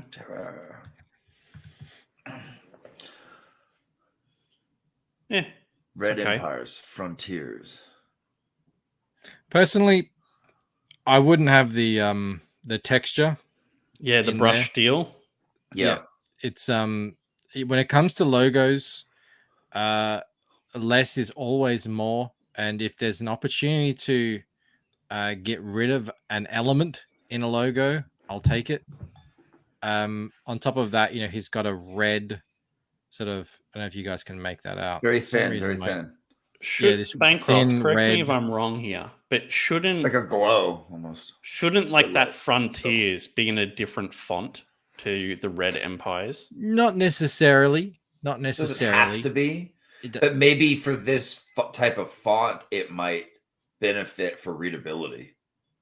Yeah, that's why I said. So I said it's not a bad logo, but there's some potential readability issues. You have Yeah. you have to step back from it and see like how does it look the further away you get, how readable is it? Makes sense. Ban No, that Comic would be a big Sans. step backwards. Jasper says it but- looks like a modern car logo. He's not wrong. Yeah, I could see that all over like a truck here. It's the new Frontiers. I'm Um, looking forward to this book, Bancroft. Yeah. I'm gonna back this. Antoine's legit. Like his line art has This is cool, man. real just a real What is the story like? What's the premise of this? Tell me more about this one. I need it's to been a learn. while here. Set in a world, frontiers. It's not really telling us here. Ancient land ravaged by war. A pathologist makes a discovery that will shift the balance of power between state and the people. He's not really giving much away. I did chat to him about it, but obviously you can kind of see, they're flying Epic. around in helicopters. That it's obviously war based. But I love the quality of his line art. It's very why can't I find Gritty. the word? Gritty. It's Dark. It looks like he does it quickly, but it's detailed so that it has that Good cartoon. life. There's life in it, Yeah, it's got a nice Realness. realness to Yeah. it with its little bit of dirt. It's great, but it's great use of shadow, deep shadows. exactly. I like the tagline. If you scroll up and go left, Bancroft, it's like, and then down again now. Hang on. Oh yeah. Yeah. Under the new regime, a few will thrive, some will survive, most will die. I mean, that's my kind of book. People getting Yeah. killed. Yeah, it sounds like Yeah. it sounds Right great. up my alley. Nice. Are you really, Rob? Yeah, dude. I'll back your book. I like you, and your art looks good, which is enough for me. So yeah, I'll back this for sure. Is The art reminded me of somebody. where is it? B Rose wants you to judge his logo too, Bancroft. This is fun. Does he? Yeah, he does. All right, hold on a sec. Where's Joe Sontag? Where can I find him? Oh, Von probably Who? missed that the whole Joe Sontag peeper Destroyer logo thing, didn't you? I've seen when it covers first. of. Okay, go ahead. Where is it? I Again. saw covers for it with a logo. Look, it reminded me of like 90s Image, the logo. Oh yeah, it's very much. Okay, here we go. Yeah. Yeah. You did this? No. Okay. But when he first came out with it, it was. Look, I still think there's potential for readability issues here. Right.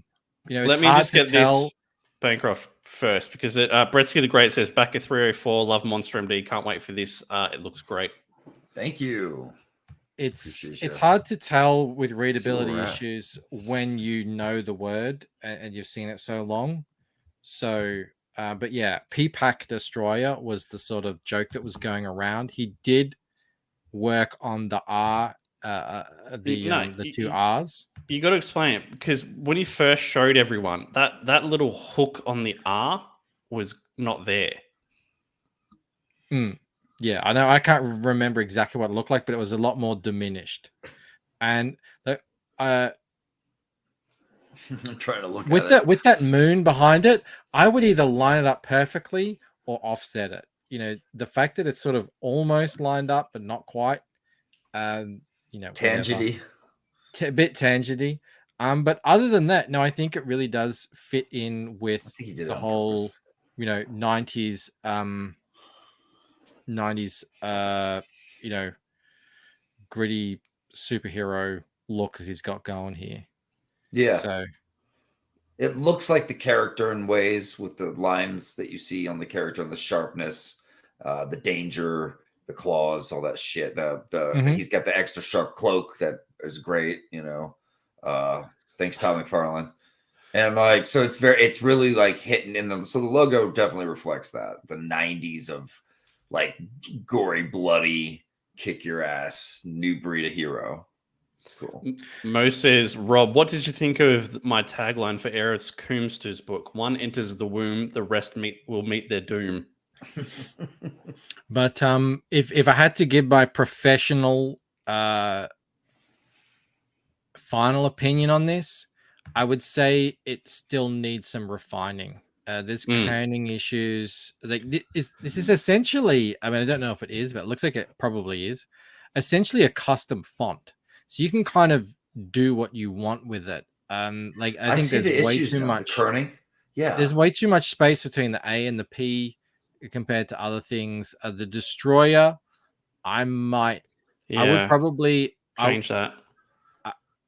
I would probably tone down a lot of the extra little serifs and stuff like that, or just really, really try and up the, because that part should be really readable. Even you know what? You kind of like. You know what gets me on the cover is the superior press where it's located. I'd move that somewhere else.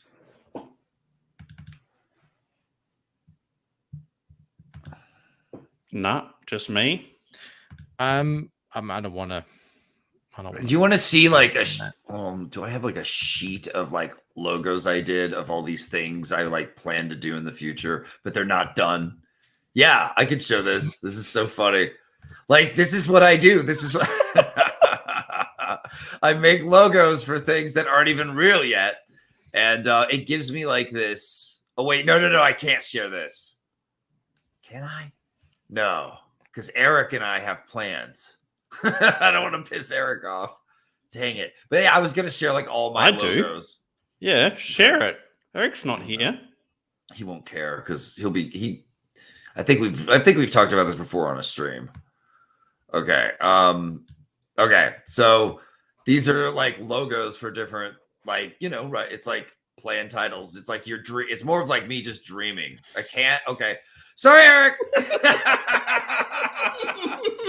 But those are what my logos look like. And I just wanted to say, like, I don't think I'm pro or anything and that they're all perfect.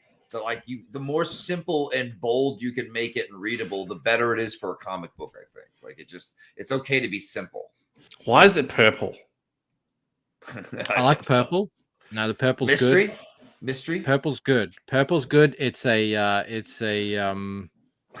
There's cyberpunk elements to this. I would say this is a good start. Well, good enough to launch your first comic with. But I can see it could. There's things you could do with this to really turn it up to 11. It needs like not a gradient, but it needs some color variation in it to sell the cyberpunk thing. It's a bit for the fact that it's cyberpunk, it's a bit flat.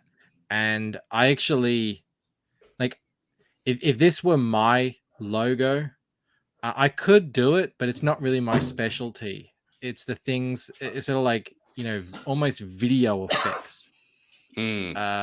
Is what you would want with it, and I think that would really take it to the next level. Some of that haze, some of that blur, some of that, because he's already got glitch going on, and the glitch is cool.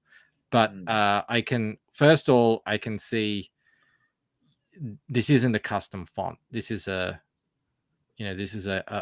standard font that someone's made. You can see that because the two E's are the same. So they're glitching in exactly the same way. That I wouldn't have that. I would actually say before you go to print, go in there and make the E glitch differently, so that you don't have the same glitch going on there. But you could make you could do a more refined glitch. But overall, yeah, I think it works. I love it. You gotta have that refined glitch. That's the best thing of making comics, is making them not pretty and gritting them up. That's like my style, man. I don't do pretty. Refined glitch. There you go. Refined glitches. You can stop. You can stop now, Bancroft. He's already dead. The black. It was harsh, man. I have to see how that works on the page. So this comic is cyberpunk, and what else happens in it? Are people like wired into shit? Boss bought it at a pawn shop down the street from Grid's apartment.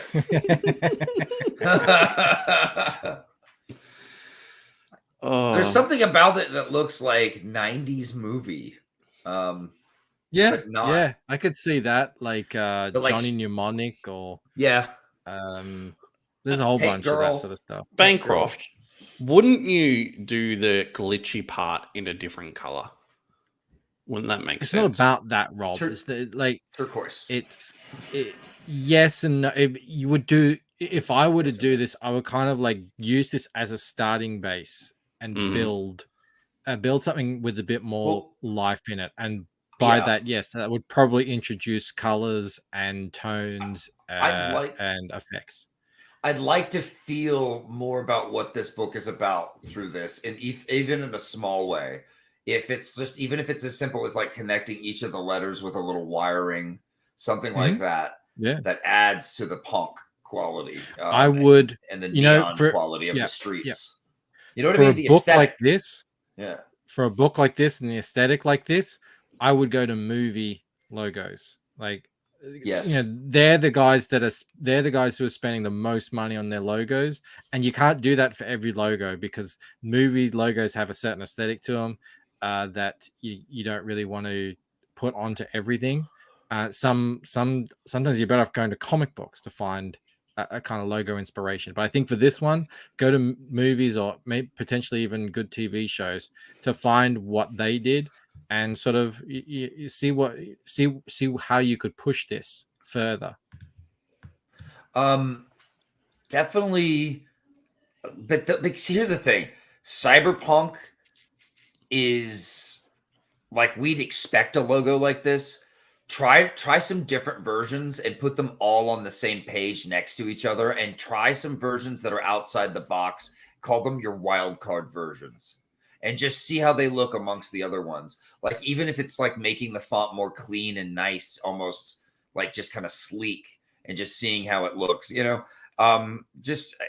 I always like doing that. I like to compare. I like whole pages of them so I can visualize them all at once, and just maybe sometimes I'll end up mixing and matching from there, and it ends up combining to make a really great logo. It reminds me, we did. I was working at a studio, and we were doing a logo for a big mining corporation.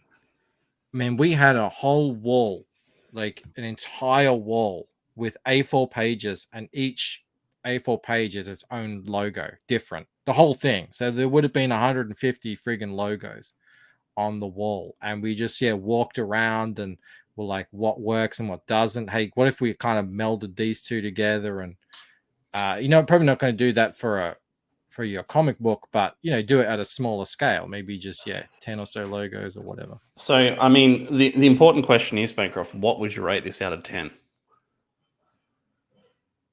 I would give this a solid 6.5 maybe.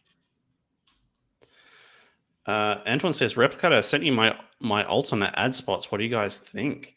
Also, Vaughn, I won't name names, but someone has sent me a screenshot of all of the thing you shared for a split second earlier. It's got everything here. So it's in the wild now. Oh, okay. Antoine's got some... Yeah, okay, this is mad. All right, let me show this off if I can. Chrome tab. Is that working? Yep. How good is that? Yeah, I much prefer the logo like that, all in one thing. Because then, even if I can read it, like it's a little bit of work, it doesn't matter because it looks cool and it fits.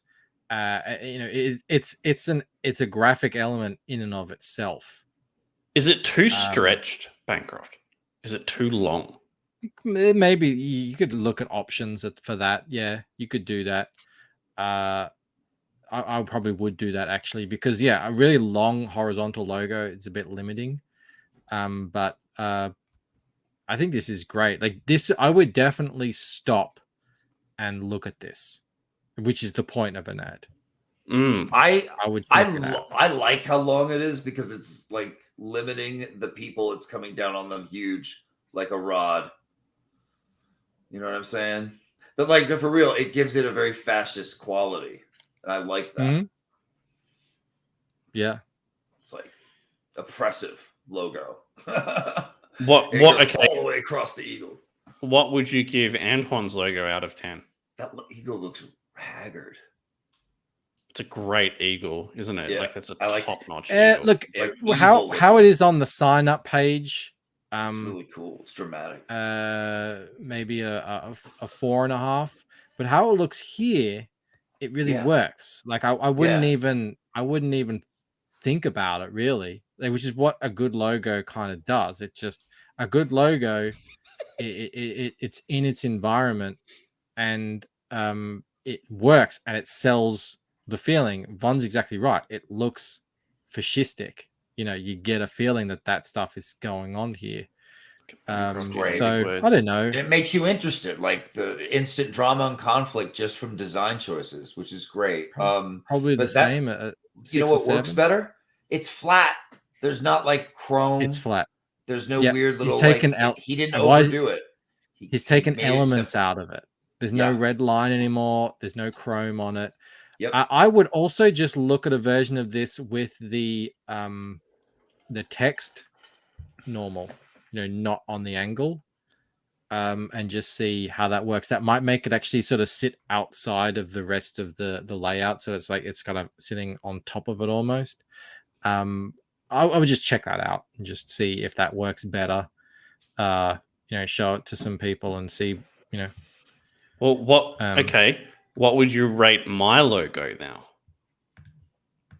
Let's show yours. Bring it up. Rate it higher if I could see it. In my.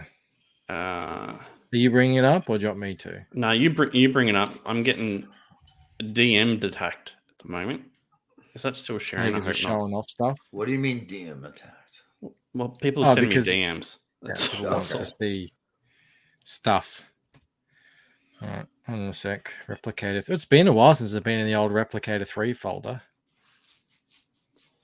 I just want to bring this up here. Get Over It says Creator Go updated, and in 2022 so far with hit total $374,362. That's amazing. Yeah. Go see Jake. In just So that's over that's the a month. amount. Hang on. That's the amount of that's the amount of funding I think that the new books have raised. Not all books. I think all books in 2022 have raised over 1.3 million. Whoa. Yeah, so that's the books that even I like haven't looked at yeah, the it could be numbers all of of that. Ethan's books and everyone else's Shane's books and everything. And Tit, baby. I mean, but even so, like all the new books just by themselves, over I like 300,000. So we took your existing logo, Which I liked, but was very, I won't say boring, but simple. when like if you don't know what logo you want to do, I really don't mind just getting a nice font that works, that's clean and simple. Yours looks for like certain Preacher. things. Like I feel like you should type the word Preacher with that font. It'd look just like its logo, I bet. Really? Well, that's the thing. There's a lot Let me of see. comics that use, and books and movies that use this hyper condensed sans serif font. I think this is a particularly good. Yeah, there you go. Yeah, so but you say Preacher. There's probably 100 other. There are. This is a good, but it's examples an you could use. effective way to hit someone from across the room to grab a book off a shelf. You have to think about that. Yeah. You also notice on that Part of Preacher, the- there's part some of the other craft. things going on there. There's like the font isn't perfectly laid out. It's actually Right. It's like nothing jumbled like jagged. Preacher. What are you talking about, Fawn? It's not even close. It's the same style. It goes all the way across, big, bold, condensed, compact. It's compactor Roman, I think, off the top of my head, is the actual style of it. Impact, I think, is the like the Microsoft budget version of compactor. But yeah, no, look, I think it's important that it was it gels with the other ones you've got existing, so it's part of the same thing. So it's the exact same scale. It's in the exact same position as on the other previous issues. But yeah, we just sort of wanted to add a little something to it to align it more with what you're going to find in the comic. We did this. You can't really make it out. It could look like glass with that's being shot at. It could sometimes you could look a bit like a blood splatter. It's just like general destruction, whatever it is. All of that I like it. happens in the book. I really like it a lot now. Yeah. Especially that subtle gradient it's got. You barely even notice it, but it's there. I think it looks great. What score you give me, Bancroft, though?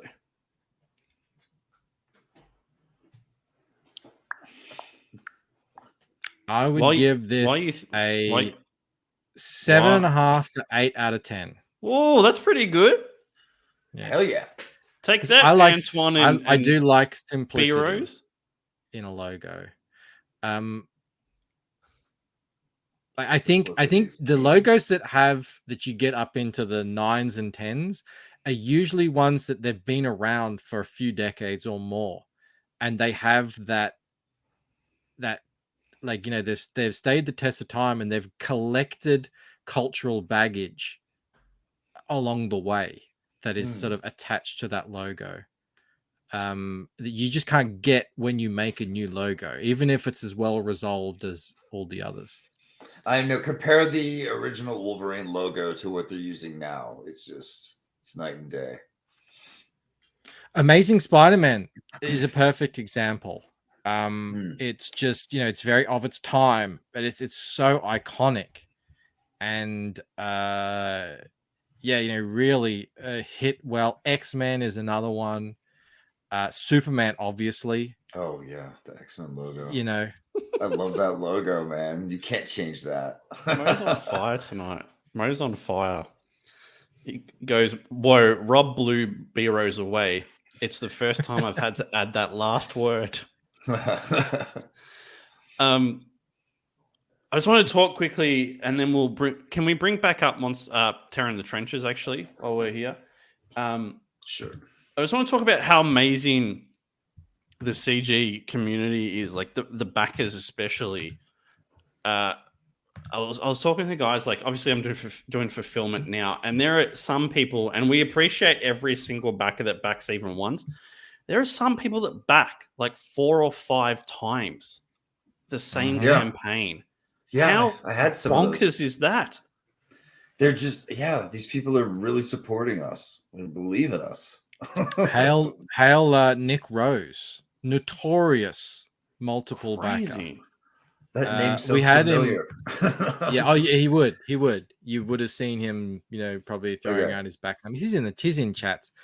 We did a bunch of launches. I mean, he's like, I'll back a number 12, 44, 46, and 127. And he's like, I mean, this is it. This is what we're cultivating here. Like, this part of the creation process, this part we're looking at right here, this is the sort of investor period. This is for the super fans.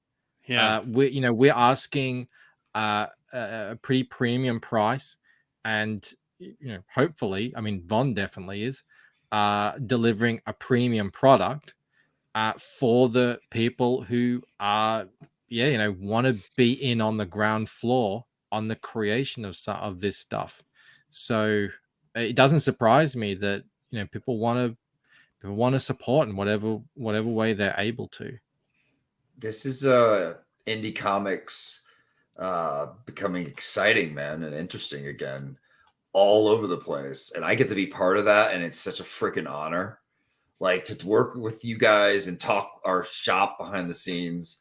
Like, that means a lot to me, man. Like, here's something that's crazy. Like, I've been making comics since I was 8 years old while trying to do everything else in life and failing at it and always coming back to comics, right? And it's like, sometimes when you have your ups and downs, of course, as an artist, and you wonder why the hell you're even doing this. And you feel like you're getting tired of banging your head against a wall, you feel like no one gives a damn about what you have to say or what you're making. And you're just wasting your time, right? But I feel like I'm at the top of my game, loving what I do, and that's all great and fulfilling. But I realized something big from doing Terror in the Trenches and doing all this. Making these books helps me connect with people again in a world where, like, I don't really get to connect with people much. Like, I'm inside making stuff a lot, but also, like, I just don't do well with people. Like, I'm not good in an office setting.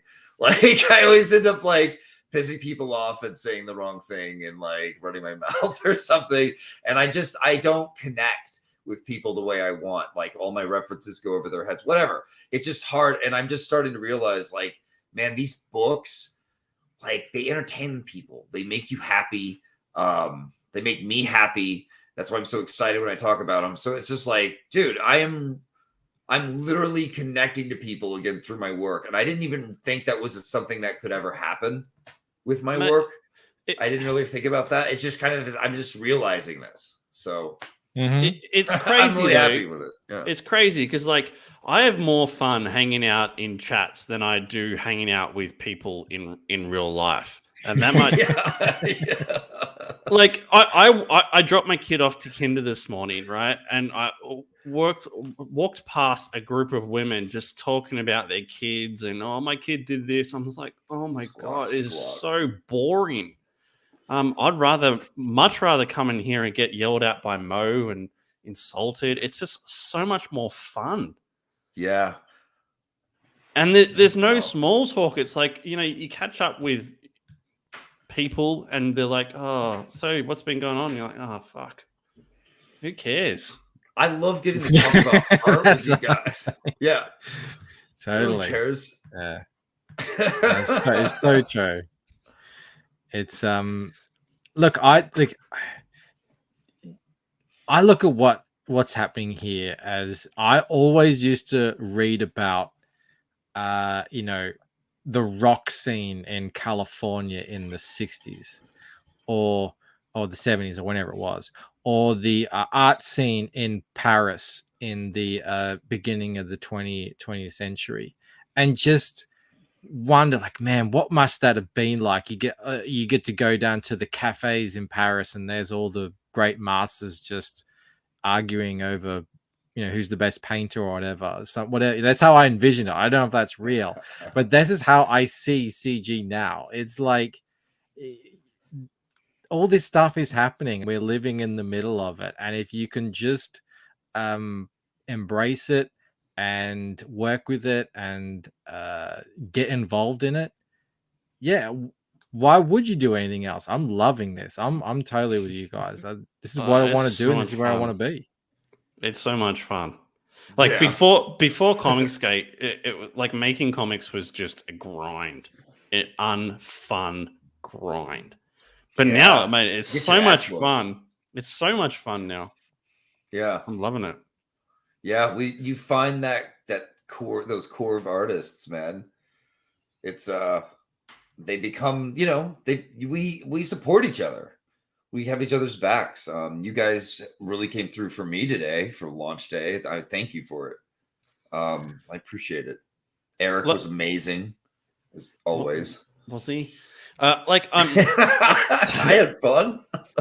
I'm sure like all fandoms say like they have the best fans, but if it's not us, I don't know who else it could be. Yeah. Like, god damn, they're amazing. Yeah. We got 42 people in here. We're gonna wrap up the show in a minute. If you haven't backed Monster MD, Terror in the Trenches, you can get Monster MD now. How many have you sold, Von? How many have you sold? Dude, we sold a lot. Tons, how many? Dude. How many? I'm gonna go check. I'm gonna go check right now. Here. And then you're gonna thank me afterwards.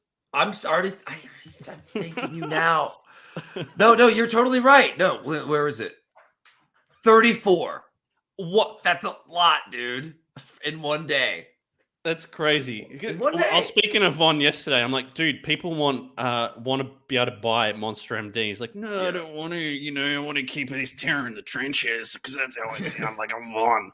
I'm like, well, maybe you should just put it on there anyway. So no, you said 2 people asked about it, and I was like, well, then that's money. Like, if 2 these are people lies, want... Antoine. These are lies. I'm sick. I'm sick of Michael claiming every idea as his own. What is Michael claiming? Why? It's so much fun. But it's not what it annoys me. Silly Monster 2 is Michael's idea. Yeah, exactly. Antoine gets it. I kind of saw it as all of you guys came down on me for that, and you were all fucking right. I mean, that's money sitting in my garage that I should be selling, you know? I was too focused on the one book and not the fact that I've got this killer book that, like, new people that because I've been so detached from, you know, like the chat and engagement with the new fans who don't know me. Like, I forgot those people who want to buy it now. At a 39 or 34 of them or whatever. You guys. Elder says, another great idea from Bancroft. Micah says, I'm backing Antoine. It was Mike's idea. You guys are unbelievable. I'm sorry, Rob. I'm full of these good ideas. Crazy. Replicator was Michael's idea. Yeah, probably right. Sumo did have a question for you, Von. Is the original art going out after it goes in demand, or not until the book is done? You can get it out for him. That's that sketchy board, yeah. Yeah. I'll talk to Preston about it because he's going to be shipping it. So once, I guess, funds come in and I can send him over funding with the shipping, he should be right on that for you, I'm sure. Jasper says, is Terra a hardcover? No, this is just going to be a trade. What is it? I totally forgot the bindings these days. Perfect bound. Perfect bound. I like a perfect bound graphic novel. Yeah, we're gonna do that. Oh my god! Yeah. Skip says Bancroft has Von seen your amazing marker to sign books. You have an amazing I don't know. marker. I'm sure he has. Yeah, the chrome pen. You've seen my chrome pen Fucking unbelievable. that I found. Yeah. Chrome No. pen, CG now. What else? What else are you going to take from me? I think you got a copy of the Lucent. So whatever is in there, you see do. how shiny it is. It's Oh. very mirror finish. I lost myself in it briefly. Yes. Yeah. So there you It go. was. You peered into the abyss inside the Yes. chrome ink. How good and is it peered though? back at And you then I said- realized that Mike it has said- all the good ideas. Yeah, exactly. I don't want Didn't other even have to creators to do it. Yes. I'm happy just keeping that, down under in Australia. We can do the chrome pen signatures. It looks sick, I think. Yeah. Vaughn, Yeah, man. any Yes. final words for Terra in the Trenches? Yeah, thank you guys for supporting it. I mean, this was an amazing first day. This book, God, the art is hitting people the way I want it to. Everything's doing well. I'm really happy. The art team's amazing. But I hope once you get to actually sit and read it, you realize like we have something really special here. You're gonna love this story. It's fun. It's dark, and it has all the good stuff. Violence and great one-liners, and this is Black Terror is a hero that deserves better, I think, and I think this book helps him come out in a real way to the world and say, I'm gonna kick some ass too, like Punisher, like Wolverine, like all those dark Avenger heroes. So Do you check it kill out. any children in it? Dude, his whole neighborhood gets genocided Okay. with like almost Do we see it? instantly. Well, you see the explosion happen, but then after it's over, have you ever seen pictures of the people who died in Pompeii? They're covered in ash. Yes. They're like Mhm, mummified. That's what his neighborhood is. Should Awesome. I show you? Sure, you want to see a page? Do you want to see a page like of Yeah. it? Yeah. Yeah. Okay, let's have some fun. Gold ink, Mo. I love Interesting. the share art and stuff. Let's see. Pages finished. I thought Antoine was a billionaire. He says, Mo, I'm going to have to color it myself because I can't afford a colorist. You think everyone is a billionaire? Well, you would think know, because mate. you think because I could afford a Zone 2 train ticket to get into Paran to go to a comic book shop, it means that I live in a mansion. Zone 1 and 2 or just 2? Zone 1 and 2. So Whoa, there you go. Zone 1 and 2. 2 zones. You know how much more expensive that is? Get the daily. Gosh. Oh, that's awesome. yeah, it's pretty. So they're like Bancroft. mummified like that. That's cool. Yeah, I have it's something a horrific. bit similar to that. But I mean, there's some not on kids in that there. scale. In Waking Dream, you see all these people getting slaughtered and then everything gets kind of blown up. In Painted Death, you visit back there and they're all charred and sort of like into the ground and the walls and stuff. Mate, it's not all That's about cool. you. It's about Terra in I the was Trenches, just mate. saying, we great No, minds that's think cool. alike. Damn right. Crispy critters.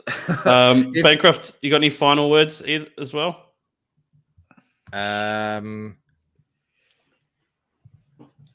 Go buy a book on CG now.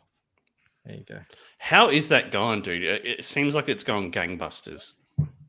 People talk It's about going. it I all mean, the it's time. working. It's going well. I mean, people are selling books through it, so I don't. Yeah, I mean, you can't really ask for much more. We'll see when it gets up to 100 and it starts to become a bit unwieldy. Are we gonna have to really do something then? With the functionality and everything. But yeah, no, it's working. It's working as intended. Great idea that was. All right, guys, we're gonna wrap it up there. We've got like 37 to 42 people in here, depending on what the thing says. If you can hit like and subscribe, that'd be awesome. Go back, Terra in the Trenches, if you have not already. I mean, it looks amazing. Absolutely Thanks, guys. amazing. So, yeah, I hope everyone has a great day, and we'll see you next week, I guess.